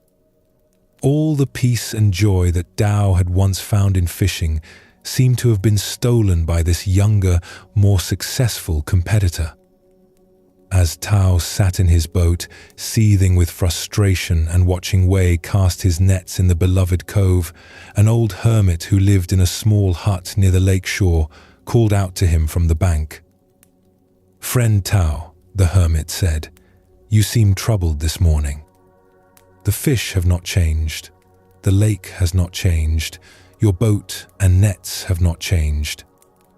What is different?" Tao paddled over to the shore and climbed out of his boat, grateful for someone to talk to about his frustrations. "Old uncle, a new fisherman has come to our lake, and his catches put mine to shame." I feel like everything I thought I knew about fishing is worthless compared to his modern methods." The hermit, whose name was Lao, had lived by the lake for many decades and was known in the village for his quiet wisdom and peaceful demeanor. He invited Tao to sit with him on a smooth rock near the water's edge. "Tell me, brother Tao," Lao said gently, "before this new fisherman arrived, how did you feel about your life?" Tao thought back to those mornings just a few months earlier when he had pushed his boat into the lake with eager anticipation for the day ahead. "I was happy. I loved the peaceful mornings, the feeling of working with my hands, the satisfaction of providing for my family. Fishing felt like a form of prayer, a way of connecting with the natural rhythm of life." "And has the lake forgotten how to give you fish?" Lao asked. "No, my catches are about the same as they always were." "Has your family's need for fish increased?" "No, we still need the same amount of food as before." "Has your knowledge of this lake suddenly become useless?" Tao paused, realizing that his decades of experience were still valuable, still effective in their own way. "No, I still know things about this lake that no one else knows." Lao smiled gently and picked up a small stone from the shoreline. "Tell me, brother, is this stone beautiful?" Tao looked at the stone, which was smooth and grey with interesting patterns created by years of water erosion. "Yes, it has a quiet beauty." Lao reached down and picked up another stone, this one larger and more dramatically colored with streaks of red and gold. "And is this stone beautiful?" "Yes, that one is beautiful too, but in a different way." "Now," Lao said, holding both stones in his palms, "does the beauty of the second stone make the first stone ugly?" The question hung in the air between them like morning mist. Tao stared at the two stones and suddenly understood something profound about the nature of comparison and the source of his suffering. "No," he said quietly. "Each stone has its own beauty. The second stone doesn't take anything away from the first." "And does Wei's success as a fisherman take anything away from your own skills and knowledge?" Lao asked. Tao felt something shift deep in his understanding. "No, it doesn't. His success doesn't diminish what I know or what I can do. It doesn't change the fact that my methods work well for me and my family's needs." "Then where does your unhappiness come from?" the hermit asked with infinite patience. From comparison, Tao realized with growing clarity. From measuring my life against his instead of appreciating it for what it is. From thinking that his way of fishing somehow makes my way wrong or insufficient. Lao nodded with approval. "The mind that compares is like a person who looks at the moon and feels sad because it is not the Sunday. Both the moon and sun have their own light, their own beauty, their own purpose in the natural order. Neither needs to be like the other to be perfect exactly as it is." The conversation with the hermit marked a turning point in Tao's understanding of his situation. He realized that his suffering had nothing to do with Wei's fishing techniques or success, and everything to do with his own habit of measuring his worth against external standards rather than finding satisfaction in his own authentic relationship with his work. Over the following weeks, Tao practiced returning his attention to the aspects of fishing that had always brought him joy.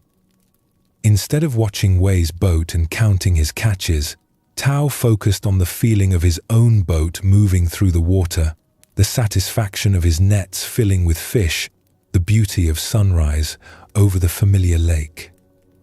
He discovered that when he stopped comparing his experience to Wei's, the peaceful contentment he had always found in fishing returned naturally.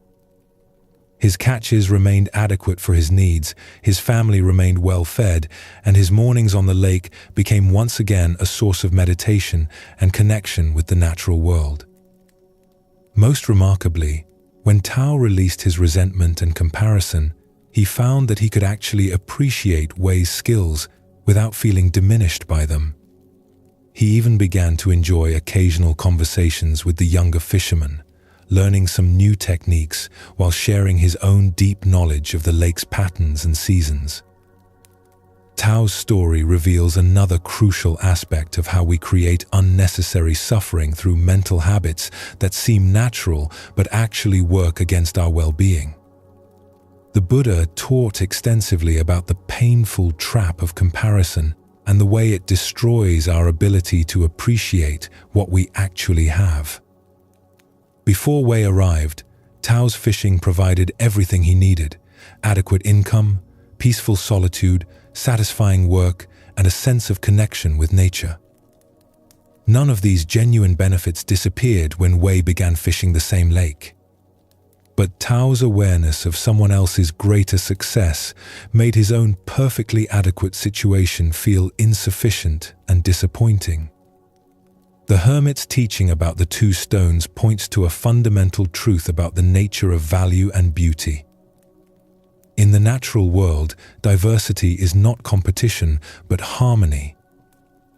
Different flowers don't compete to be the most beautiful flower. Each expresses its own unique form of beauty. Different birds don't try to sing like other species. Each contributes its own voice to the chorus of the forest.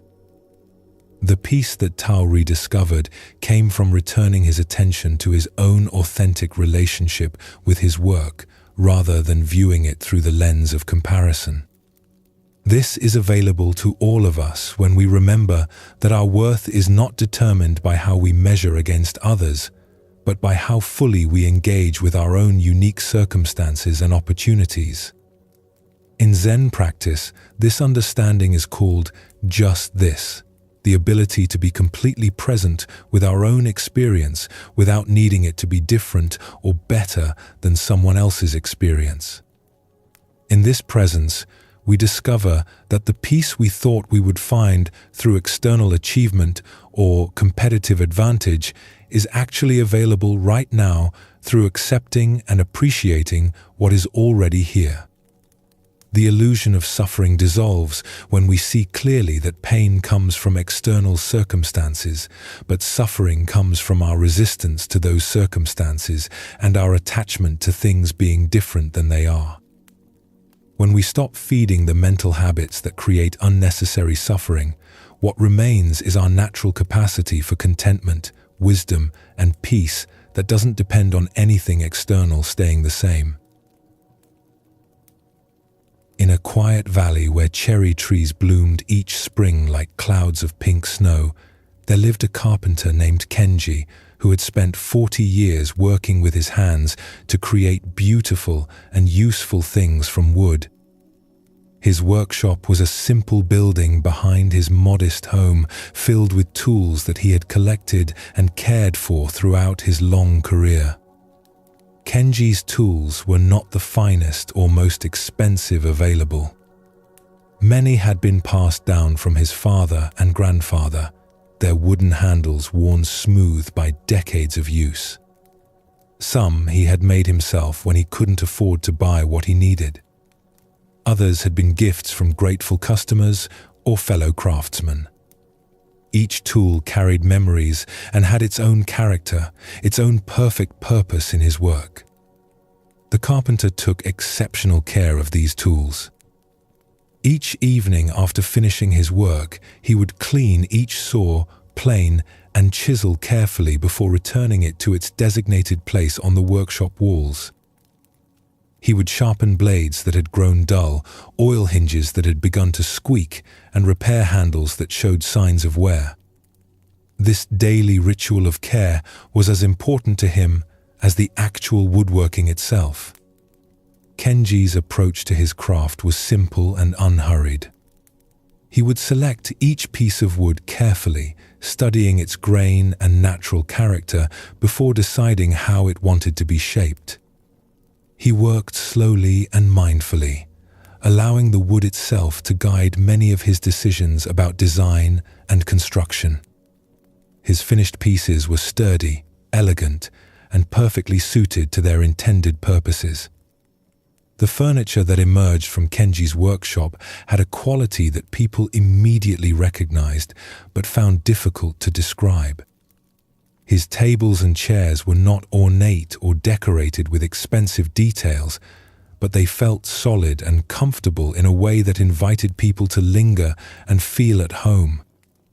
His cabinets and shelves seemed to blend naturally into whatever room they occupied, as if they had always belonged there. Word of Kenji's exceptional craftsmanship spread throughout the region, and people began traveling considerable distances to commission pieces from him. Wealthy merchants offered to pay premium prices for his work. Other carpenters asked him to teach them his techniques or to expand his workshop so he could produce more furniture to meet the growing demand. But these opportunities, which might have excited other craftsmen, left Kenji feeling strangely uncomfortable. The idea of hiring assistants, expanding his workshop, or working faster to meet increased demand seemed to go against everything that gave his work meaning and satisfaction.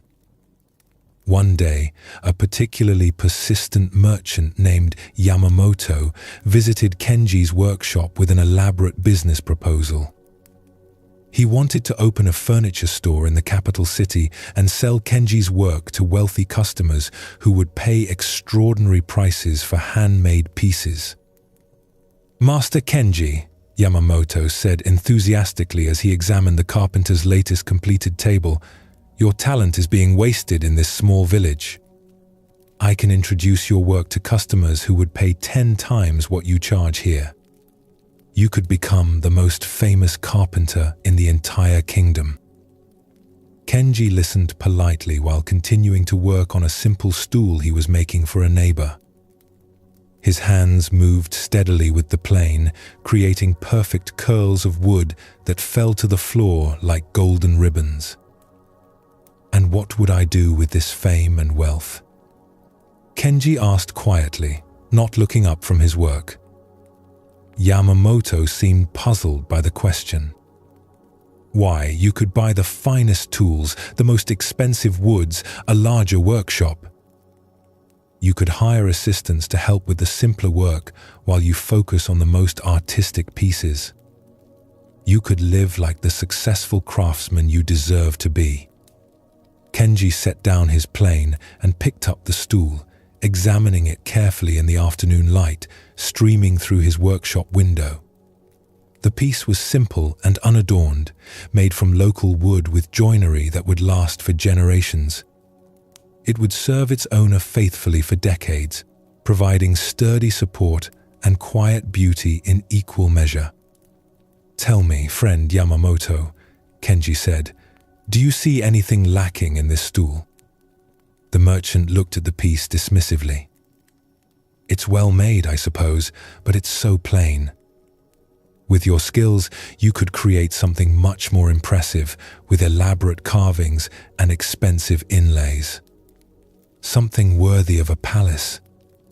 Kenji nodded thoughtfully and walked to a corner of his workshop where his father's old workbench stood. He ran his hand along its surface, worn smooth by decades of use. "My father made this bench with the same tools I use today. It has served me faithfully for 20 years since his death. Do you think it lacks something because it was not made for a palace?" Yamamoto looked uncomfortable, sensing that the conversation was moving in a direction he hadn't expected. "I suppose it serves its purpose, but surely you want more from your life than making simple furniture for village people who can barely afford to pay what your work is worth." Kenji smiled gently and returned to his stool, picking up a piece of fine sandpaper to smooth the wood's surface. "Every morning when I wake up, I look forward to coming to this workshop. I enjoy the feeling of my tools in my hands, the smell of the wood, the satisfaction of creating something useful and beautiful. When I finish a piece, I feel the deep contentment that comes from work done with complete attention and care. In the evening, I return to my family with energy left for conversation and play with my children. I have time to tend my small garden, to sit quietly and watch the seasons change, to help neighbors with small repairs when they need assistance. My needs are simple and easily met by the income from my work. Kenji paused in his sanding to look directly at the merchant. If I expanded my workshop and hired assistants, I would spend my days managing other people's work instead of doing my own. If I focused on making elaborate pieces for wealthy customers, I would lose touch with the simple beauty that makes my work satisfying. If I became famous and successful, I would have no time left for the things that make life meaningful. What you call success, Kenji continued, looks to me like a way of trading the contentment I already have for the hope of contentment I might achieve in the future. Why would I make such a trade when I am already happy with my life as it is? Yamamoto left the workshop that day without convincing Kenji to accept his business proposal, but the carpenter's words stayed with him long after he returned to the city. He had never encountered someone who seemed so satisfied with a simple life, so resistant to opportunities for advancement and wealth. Kenji continued working in his small workshop, creating beautiful furniture for his neighbors and finding deep satisfaction in the rhythm of his craft. His tools remained simple but perfectly maintained. His designs stayed elegant in their simplicity. His contentment grew deeper with each passing year as he learned to appreciate more fully the gifts he already possessed. The wisdom Kenji embodied reflects one of Zen Buddhism's core teachings about the relationship between simplicity and happiness. The Buddha understood that genuine contentment comes not from acquiring more things, but from fully appreciating what we already have. When our desires are simple and our needs are modest, satisfaction becomes easily achievable and lasting. Most people assume that happiness increases with the accumulation of possessions, achievements, and experiences. But Kenji's story reveals a different truth, that beyond meeting our basic needs, additional complexity often decreases rather than increases our satisfaction with life. More tools would have required more maintenance time. A larger workshop would have created more distractions from the actual woodworking. Fame and wealth would have brought pressures and responsibilities that interfered with the simple joy he found in his craft. This teaching doesn't advocate for poverty or suggest that ambition is always wrong, but it points toward examining our motivations carefully. Are we seeking more because we genuinely need it, or because we've been conditioned to believe that having more automatically leads to being happier? Kenji's contentment came from mastering his craft deeply rather than expanding it broadly, from quality of engagement rather than quantity of possessions. In the heart of the same valley where Kenji worked with his wood and tools, there lived a baker named Hana who rose before dawn each day to prepare fresh bread for her village. Her bakery was small and simple, with a large stone oven that her grandfather had built and wooden shelves that held the day's offerings of bread, rice cakes, and simple sweets. Hana had learned her craft from her grandmother, who had learned it from her own mother, passing down recipes and techniques that had been refined over generations. The bread that emerged from Hana's oven was not fancy or elaborate, but it had a quality that made people feel nourished in both body and spirit.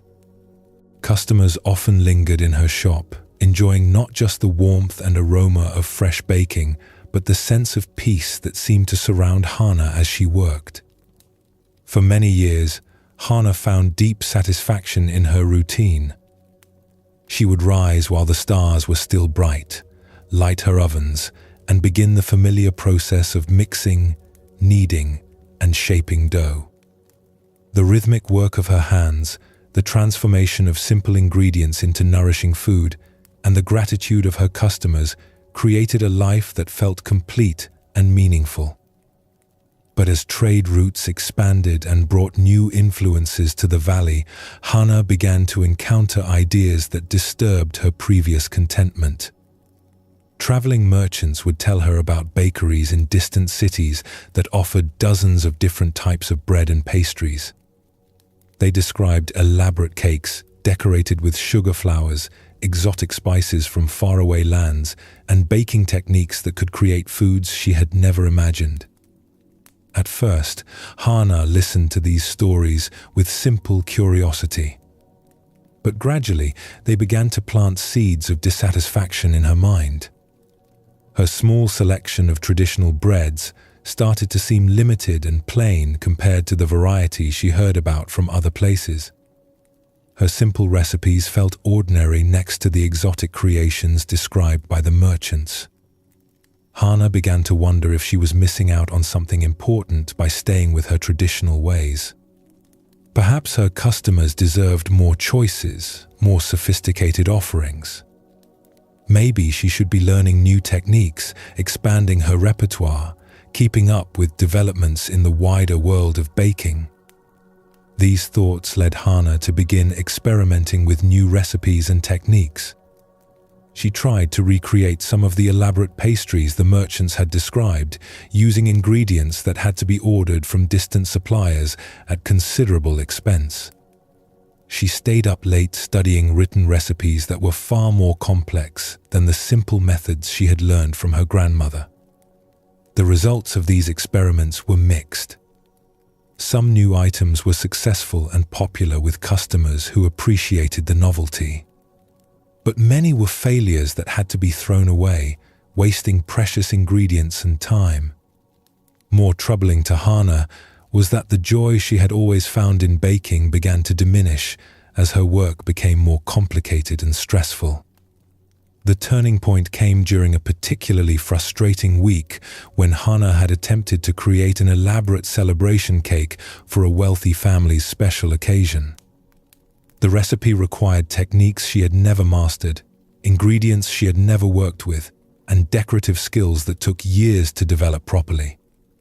After 3 failed attempts that consumed most of her expensive imported ingredients, Hana finally produced a cake that looked acceptable but lacked the satisfaction and pride she used to feel in her work. The process had been exhausting, wasteful, and filled with anxiety rather than the peaceful contentment she remembered from her simpler baking. That evening, as Hana sat in her bakery feeling discouraged and questioning her abilities, her elderly neighbor, Master Chen, stopped by, as he often did, to purchase bread for his morning meal. Chen was known throughout the village for his wisdom and gentle insight into human nature. "Hana," he said, noticing her troubled expression, "you seem distressed tonight. Is something troubling you?" Hana found herself pouring out her frustrations about the failed cake, her concerns about keeping up with modern baking trends, and her growing sense that her simple, traditional methods were somehow inadequate compared to what was available in larger, more sophisticated places. Master Chen listened with complete attention while examining the few remaining loaves of Hana's regular bread on the shelves. He broke off a small piece of one loaf and tasted it thoughtfully. "Tell me, dear Hana," he said after a moment, "has this bread changed since you began trying to make fancy cakes?" Hana considered the question. "No, I make it the same way I always have." "And does it still nourish people's bodies and bring them satisfaction?" "Yes, my customers still seem to enjoy it very much." "Then what has changed?" Chen asked gently. Hana looked around her familiar bakery, with its simple wooden shelves and well-worn stone oven. Everything was the same as it had always been, yet somehow her relationship to her work had become complicated and stressful. "I think I've started judging what I do by comparing it to things I've never seen, made by people I've never met, for purposes I don't really understand," she said slowly. Master Chen smiled with approval. "And how did that comparison affect your happiness with work that was satisfying you completely before you began making these comparisons?" "It made me feel like what I was doing wasn't enough," Hannah realized. Even though nothing about my actual situation had changed. "Tell me," Chen continued, "when you make your grandmother's bread recipe, following methods that have been passed down through generations, creating food that nourishes your neighbors and brings you joy, are you doing something valuable?" "Yes, I think I am." "And would this value increase if you also made 50 other types of baked goods that required expensive ingredients, complex techniques, and caused you stress and exhaustion?" Hannah felt something click into place in her understanding. "No, it wouldn't. The value would be the same, but my peace and satisfaction would be less." From that conversation forward, Hannah returned to focusing primarily on the simple breads and traditional sweets that had always brought her joy.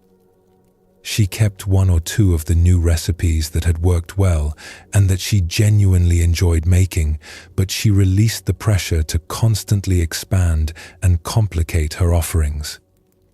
Most importantly, she rediscovered the deep contentment that came from mastering a few things completely, rather than attempting to do everything adequately.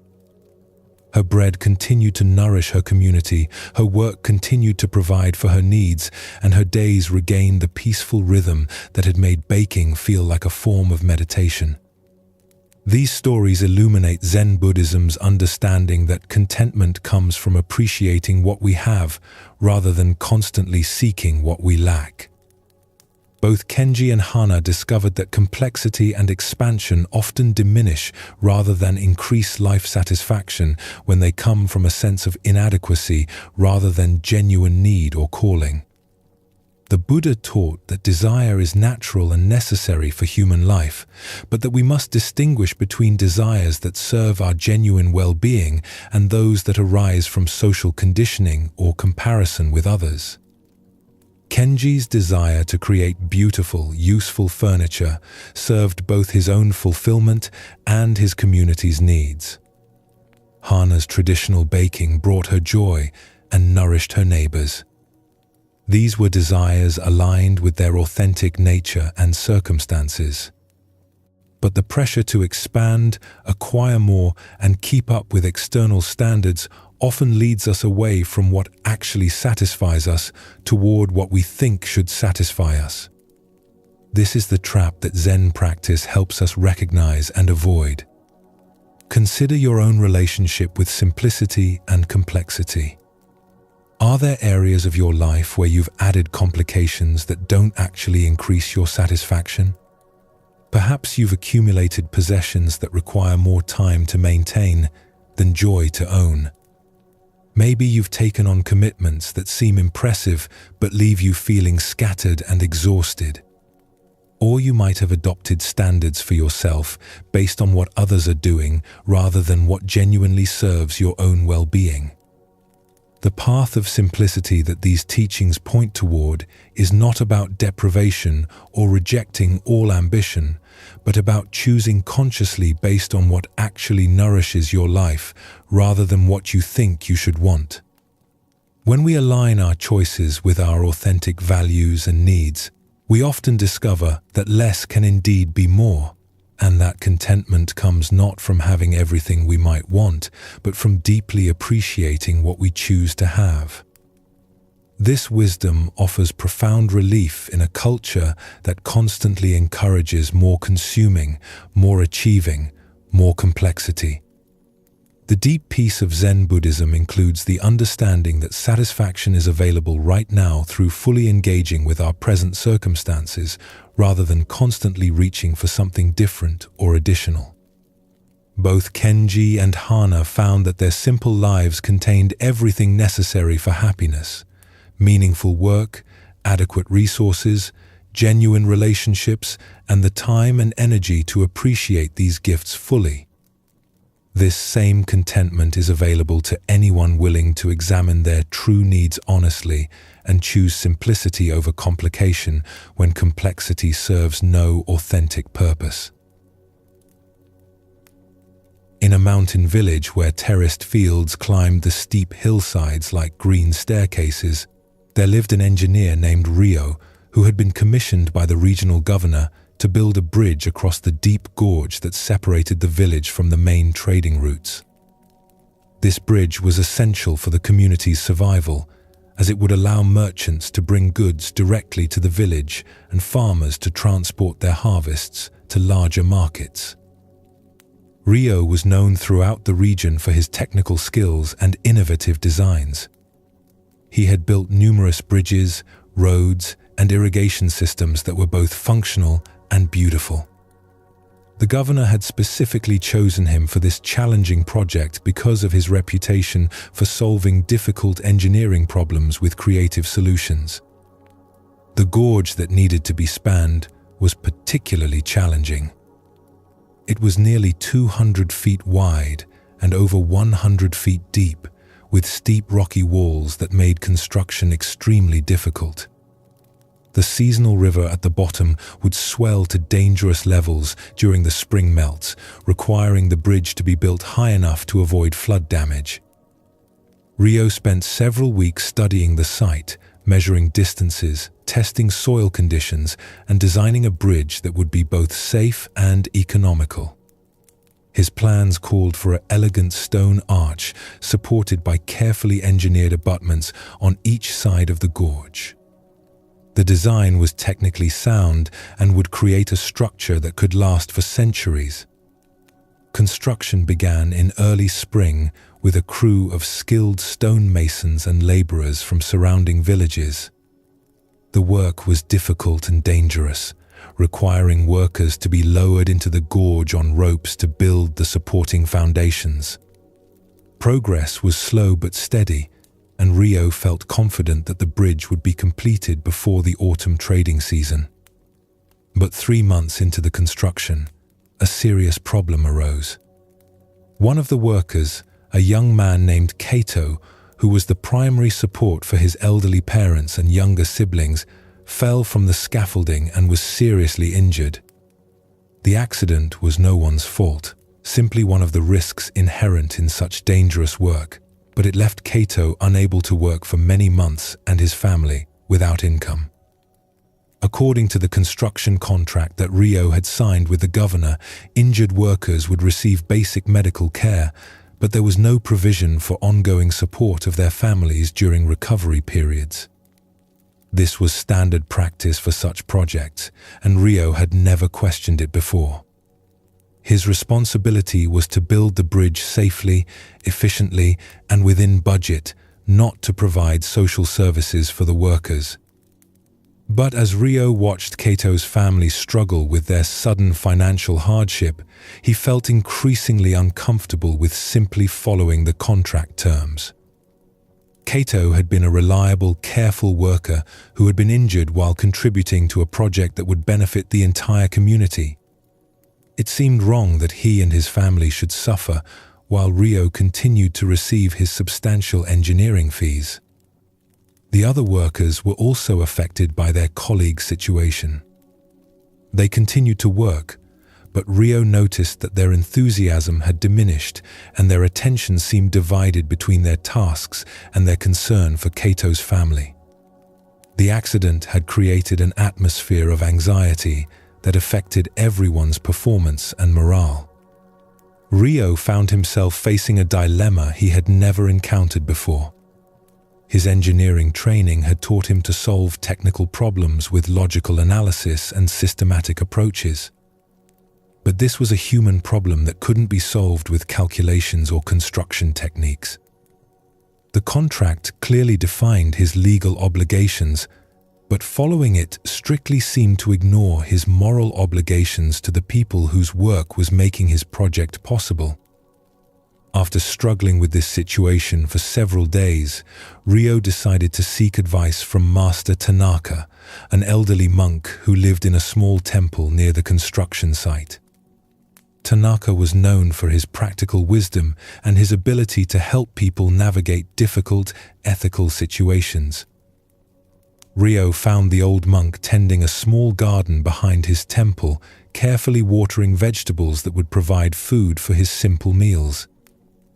Tanaka invited the engineer to sit with him in the shade of a large pine tree and listened carefully as Ryo explained his dilemma. "Master," Ryo concluded, "I understand my legal obligations clearly, but I'm uncertain about my moral responsibilities.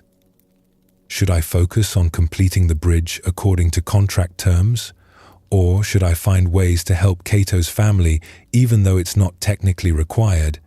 Tanaka was quiet for a long moment, watching water slowly soak into the dark soil around his vegetable plants. "Tell me, friend Ryo," he said finally, "when you designed this bridge, did you consider only the immediate task of spanning the gorge, or did you think about how it would serve the community for many years to come?" "I designed it to last for generations," Ryo replied. "I wanted to create something that would continue serving people long after I'm gone." "And when you chose materials for the bridge, did you select them based only on the minimum requirements to meet contract specifications? Or did you choose materials that would ensure the bridge's long-term strength and reliability?" "I chose the best materials I could afford within the budget, thinking about durability and safety over many decades of use." Tanaka nodded approvingly.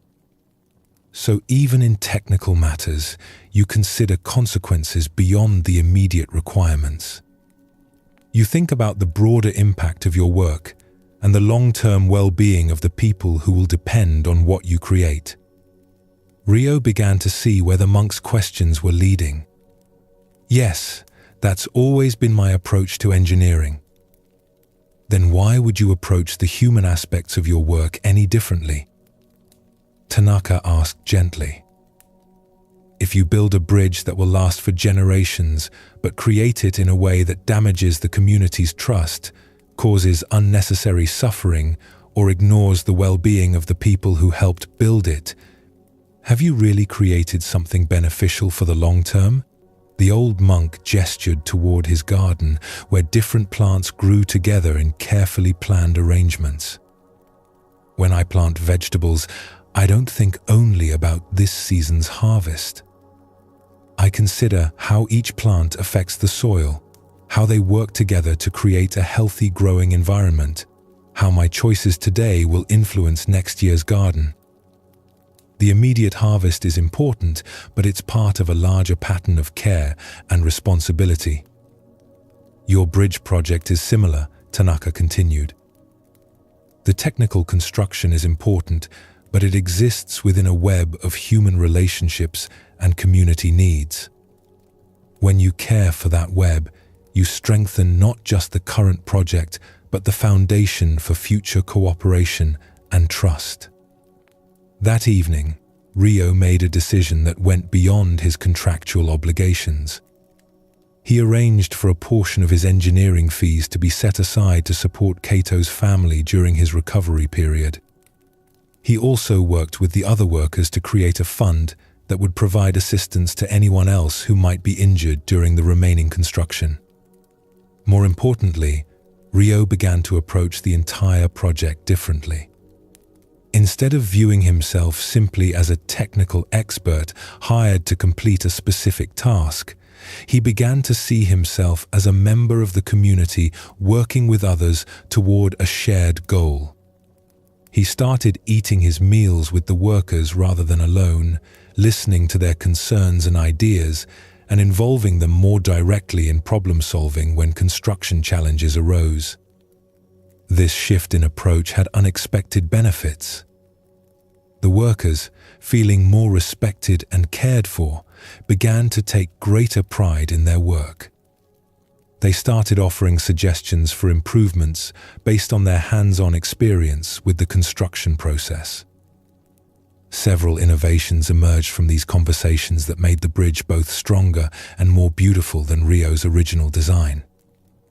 The project was completed on schedule and within budget, despite the additional expenses Rio had chosen to take on.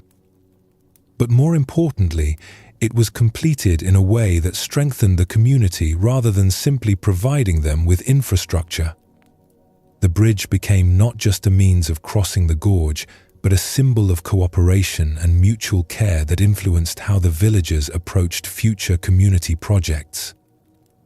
Years later, when Rio looked back on this project, he realized that Master Tanaka had taught him something essential about the difference between technical competence and true wisdom.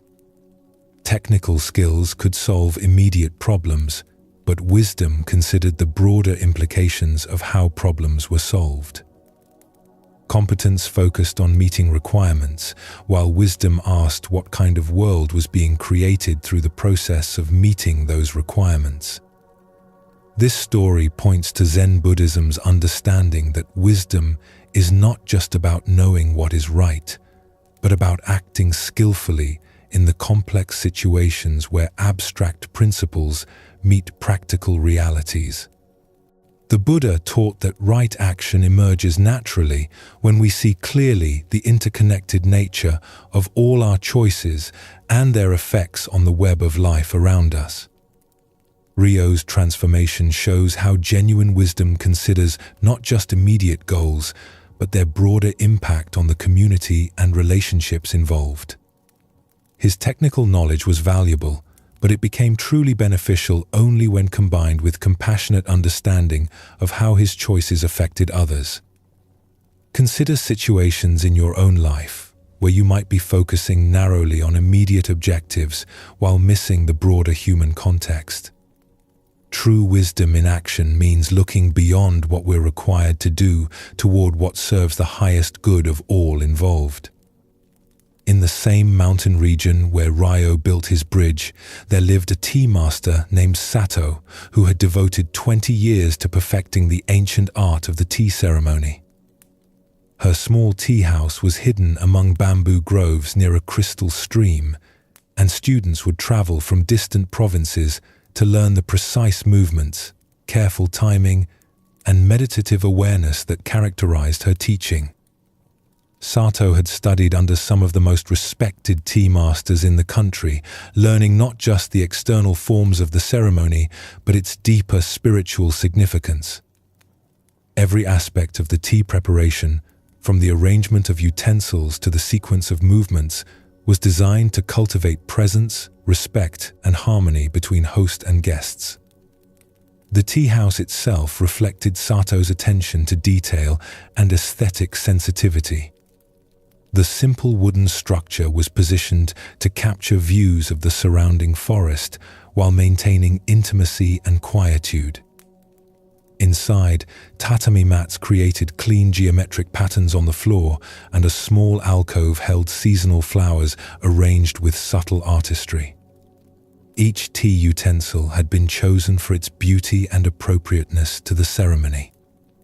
For years, Sato had found deep satisfaction in this refined world of traditional beauty and spiritual practice. Her students were serious practitioners who appreciated the subtlety of her teaching and the peaceful atmosphere she had created. The tea ceremonies she led were occasions of genuine meditation and cultural refinement that enriched the lives of everyone who participated. But Sato's peaceful existence was disrupted when political turmoil in the capital city sent waves of refugees fleeing toward the mountain regions. Families arrived daily in the nearby villages, carrying only what they could bear on their backs, seeking shelter and assistance from local communities that were already struggling to support their own populations. The refugees were not the refined, educated people who typically sought instruction in tea ceremony. They were farmers, laborers, and small merchants whose immediate concerns were finding food and shelter rather than pursuing cultural and spiritual refinement. Most had never seen a formal tea ceremony and would have little understanding of its significance or beauty. Local officials asked all residents to contribute what they could to help address the refugee crisis. Some offered food, others provided temporary housing, and still others contributed money or labor to help construct shelters. Sato initially made a financial contribution and assumed that her obligation to help had been fulfilled. But as weeks passed and the refugee situation grew more desperate, Sato began to feel that her financial contribution was inadequate given the severity of the crisis. She had skills, knowledge, and a beautiful space that might somehow serve people in need, but she couldn't see how the refined art of tea ceremony could address the practical problems of homeless, hungry families. One day, while walking through the refugee camp that had formed outside the main village, Sato overheard a conversation between two women who were trying to comfort their children after a particularly difficult day. The women were exhausted and discouraged, speaking quietly about their fears for the future and their sadness at having lost their homes and normal lives. "I would give anything," one of the women said, "just to sit quietly for a few minutes in a beautiful place and remember what peace feels like. Everything has been so rushed and frightening for so long that I've almost forgotten that calm still exists in the world." These words struck Sato deeply. She realized that while the refugees' immediate needs were for food and shelter, they also carried emotional and spiritual wounds that deserved attention. The chaos and trauma of losing their homes and fleeing for safety had left them not just physically displaced, but spiritually scattered. That evening, Sato approached the village elder who was coordinating refugee assistance and made an unusual offer. She would open her tea house once a week to any refugees who wanted to experience a few hours of peace and beauty, regardless of their background or knowledge of tea ceremony traditions. The elder was puzzled by this proposal. "Honored Sato, these people need practical help, not cultural activities. They're concerned about their next meal, not about learning proper tea etiquette." But Sato had begun to understand something important about the nature of human needs. "Respectfully, Elder, I think these families need both practical assistance and opportunities to remember their own dignity and worth. When people have lost everything external, sometimes what they most need is to experience beauty and be treated with respect, even if only for a short time." The first week that Sato opened her tea house to refugees, only 3 women came, and they approached hesitantly, clearly feeling out of place in such refined surroundings. Sato welcomed them warmly and began to serve tea using the traditional forms she had practiced for decades. But as she watched her guests, Sato realized that strict adherence to traditional ceremony protocols was creating barriers rather than bridges. These women were tired, anxious about their children who were playing outside, and intimidated by the formal atmosphere that felt so different from their everyday experiences.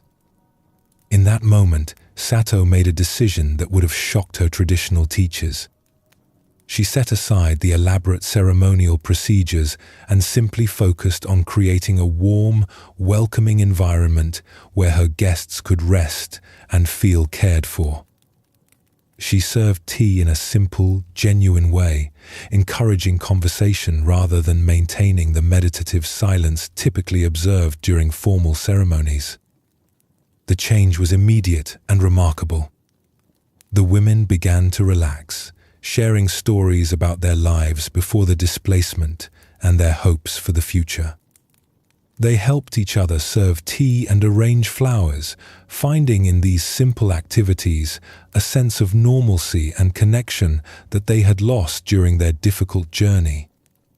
Word of these informal tea gatherings spread throughout the refugee community, and soon Sato's tea house was filled each week with families who came not to learn traditional culture, but to experience a few hours of dignity, beauty, and human connection. Children would play quietly in the garden while adults sat together sharing tea and conversation. Sato discovered that her years of training in tea ceremony had prepared her for this work in ways she had never expected. The attention to detail, the focus on creating harmony, the ability to serve others with grace and presence, all of these skills transferred perfectly to her new role as a provider of comfort and community for displaced people. More importantly, she learned that the spirit of tea ceremony, its emphasis on respect, mindfulness, and creating sacred space for human connection, was more important than its external forms. By adapting the forms to serve people's actual needs, rather than insisting that people adapt themselves to traditional forms, she discovered a deeper expression of the tea ceremony's true purpose. The refugees who participated in these gatherings often spoke about how much the weekly tea sessions meant to them.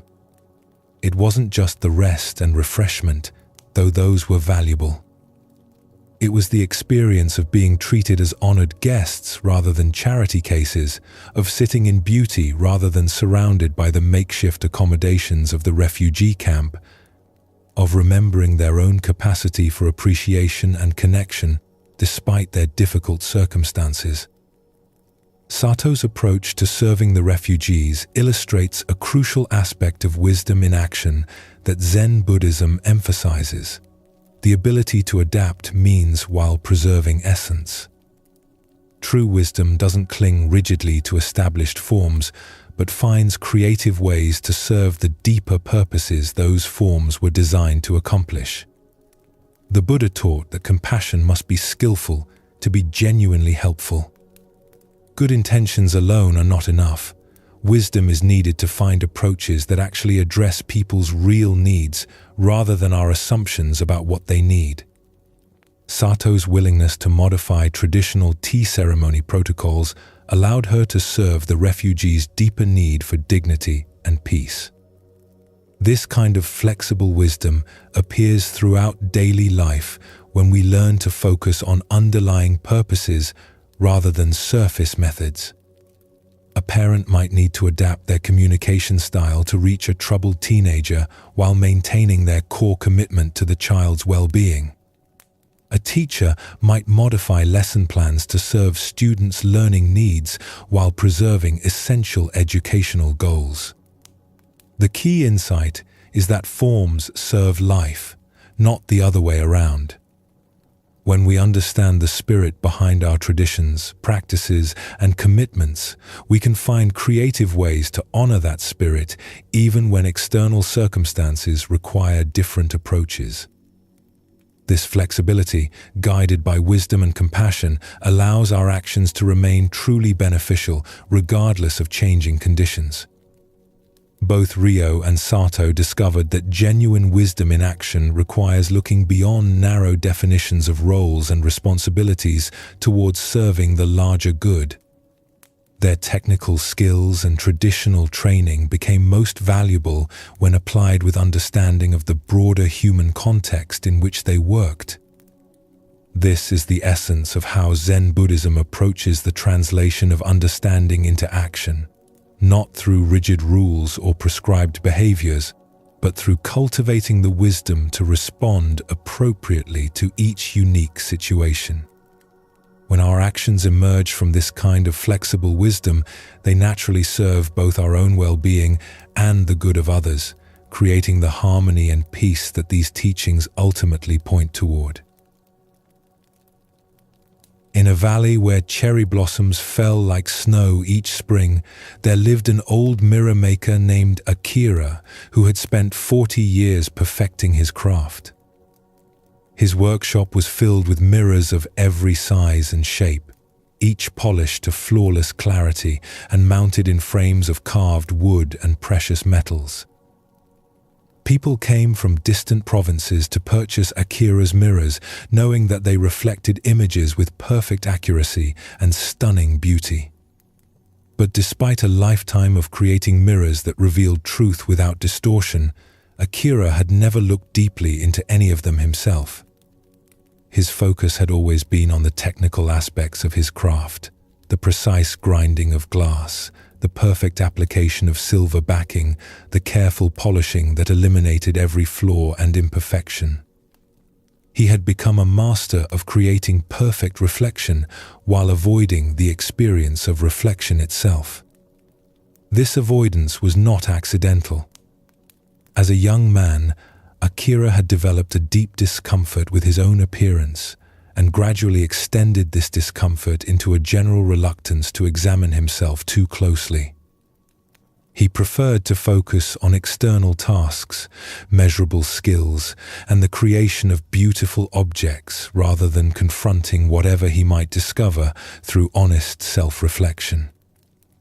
As Akira aged and his hair grew grey, his avoidance of mirrors became almost comical. He would work on mirrors while looking only at their edges, never allowing his gaze to meet his own reflection. When customers came to examine his work, he would step aside so they could look without his image interfering with their view. In his own home, he kept only small, clouded mirrors that revealed little detail. One spring morning, as Akira worked on his finest creation yet, a large mirror intended for the local temple's meditation hall, a young monk arrived to inspect the commissioned piece. The monk, whose name was Jishin, had a quality of serene presence that immediately filled the workshop with calm energy. "Master Akira," Jishin said, examining the mirror with obvious appreciation, "this is extraordinary work. The reflection is so clear it seems more real than reality itself." Akira felt a flush of pride but kept his eyes focused on his tools rather than looking at the mirror. "Thank you, honored monk. I have tried to eliminate every distortion so that anyone who looks will see pure truth." Jishin moved closer to the mirror and gazed into it with the same careful attention he might give to studying a sacred text. "It is remarkable how perfectly it shows what is. Nothing is hidden, nothing is added, nothing is taken away. Pure seeing." "Yes," Akira agreed, still avoiding looking at the mirror himself. "That has always been my goal, perfect reflection without any interference from the mirror itself." The young monk turned away from the mirror to look directly at Akira. "Master, may I ask you something? In all your years of creating perfect mirrors, have you ever looked deeply into one yourself?" The question hit Akira like a physical blow. He felt his face redden with embarrassment and his hands begin to tremble slightly. "I focus on the technical aspects of the work. There is no need for me to examine the mirrors once they are completed." Jishin's expression held no judgment, only gentle curiosity. "But surely the person who creates instruments for seeing must understand what seeing actually is. How can you make mirrors for others to discover truth if you have not used them to discover truth yourself?" Akira set down his polishing cloth and sat heavily on his work stool. For 40 years, this obvious contradiction had lived at the heart of his work, but no one had ever pointed it out so directly. "Honored monk, I confess that I have avoided looking at myself in mirrors. As a young man, I was uncomfortable with my appearance, and over time this became a habit of avoiding all forms of self-examination. I create instruments for others to see clearly, but I myself remain blind to what they reveal." Jishin nodded with understanding. "This is not uncommon, Master. Many people spend their lives helping others find what they themselves refuse to seek. But perhaps today offers an opportunity to complete your own education in the art you have mastered." The monk gestured toward the beautiful mirror that stood between them. "Would you be willing to look into this mirror with me? Not to judge your appearance or find fault with what you see, but simply to experience the pure reflection that you have worked so many years to perfect?" Akira felt fear rise in his chest, the same fear that had kept him from looking at himself honestly for decades. But something in the monk's gentle presence made it seem possible to face what he had been avoiding for so long. Slowly, reluctantly, Akira turned toward the mirror he had created. At first, he saw only what he expected, an old man with weathered hands and grey hair, nothing particularly beautiful or impressive. But as he continued to look, guided by Jishin's quiet presence, something began to shift in his perception. Instead of focusing on the details of his physical appearance that had always made him uncomfortable, Akira began to notice the awareness that was looking. Who was this consciousness that observed the reflection? What was the nature of the awareness that could see both the mirror and what appeared in it? "What do you see, Master?" Jishin asked softly. "I see someone looking," Akira said hesitantly. "But who is looking? The face in the mirror is what is seen, but what is doing the seeing?" "Look more carefully," the monk encouraged. "The mirror reflects the image, but what is aware of both the mirror and the reflection?" As Akira continued to gaze, something extraordinary happened.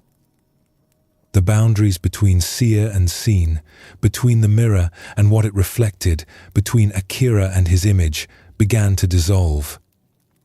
He realized that the awareness looking into the mirror was the same awareness that appeared to be reflected in it.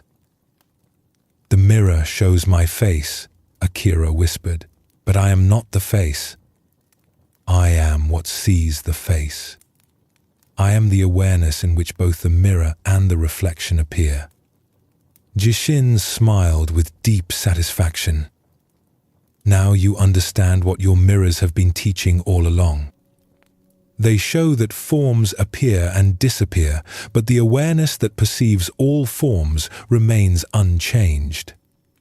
The mirror itself is never stained by what it reflects, just as consciousness is never limited by what appears within it."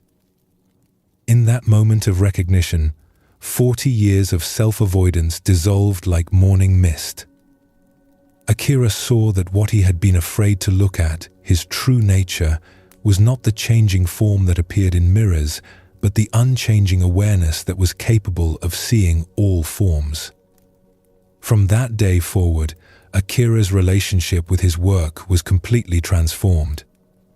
He continued to create beautiful mirrors, but now he understood them as tools for self-discovery rather than mere objects for vanity. Each mirror he polished became an opportunity to remember the truth that had been revealed in his workshop that spring morning.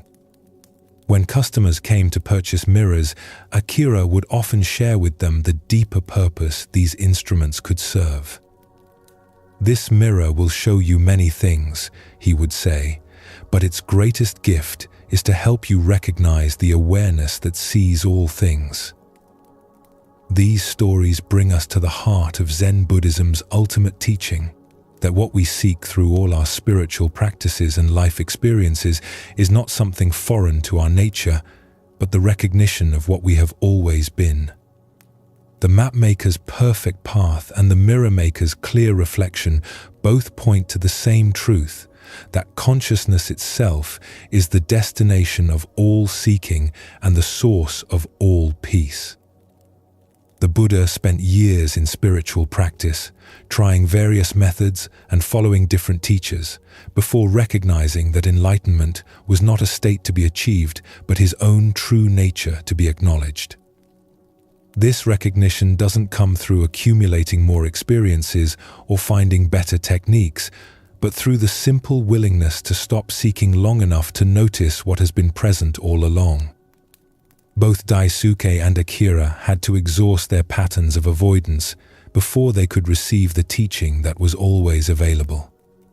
Sometimes our resistance to truth serves an important purpose, ensuring that we're ready to receive insights that might overwhelm us if they came too early in our development. The old woman who guided Daisuke and the monk who helped Akira represent the wisdom that appears when we're prepared to stop running from ourselves. This wisdom often comes through unexpected encounters with ordinary people who see clearly and speak simply about what they see. Consider your own relationship with seeking and finding. What are you still looking for in your life? What mirror have you been avoiding? What path do you keep walking in hopes of arriving somewhere other than where you are? The deepest teaching of Zen Buddhism is that the peace we seek, the love we crave, the understanding we pursue, and the freedom we desire are not prizes to be won through effort, but aspects of our essential nature that become visible when we stop obscuring them with seeking. This doesn't mean that practice, effort, and learning are worthless. Like Daisuke's years of map-making and Akira's decades of mirror polishing, our various activities and pursuits can be perfect preparation for the moment of recognition when effort can finally rest. As we reach the end of these 25 tales, notice that you have not traveled anywhere to hear them. The awareness that received the first story about the scholar and the ferryman is the same awareness present now. The peace available in this moment is the same peace that was available before you began listening. The path home leads to where you have never left. These ancient teachings from Zen Buddhism all point toward this simple recognition that what you seek is what is seeking. The happiness you hope to find through changing your circumstances is the consciousness that is aware of all circumstances. The love you look for from others is the awareness that is capable of recognizing love. The peace you believe will come when your problems are solved is the stillness that observes all problems without being disturbed by them. You are already home. You have always been home. The path you thought you needed to walk was walked by the destination itself. The mirror you needed to look into was always reflecting your true face. The perfect map was always the awareness that is capable of recognizing where it is. Rest now in this recognition. Let the seeking that has carried you through life settle into simple being. Allow the questions that have driven you to find their answer in the consciousness that asks all questions. Feel the relief of no longer needing to become someone else, go somewhere else, or achieve something else to be complete. The Buddha's final teaching was not a technique or a philosophy, but a gentle reminder: all things pass away. Work out your salvation with diligence. But the salvation he pointed toward is not a future achievement, but the present recognition of what passes through time without being touched by it, your own awareness, peaceful and free, exactly as it is right now. Sleep well, knowing that what you are seeking is what you are.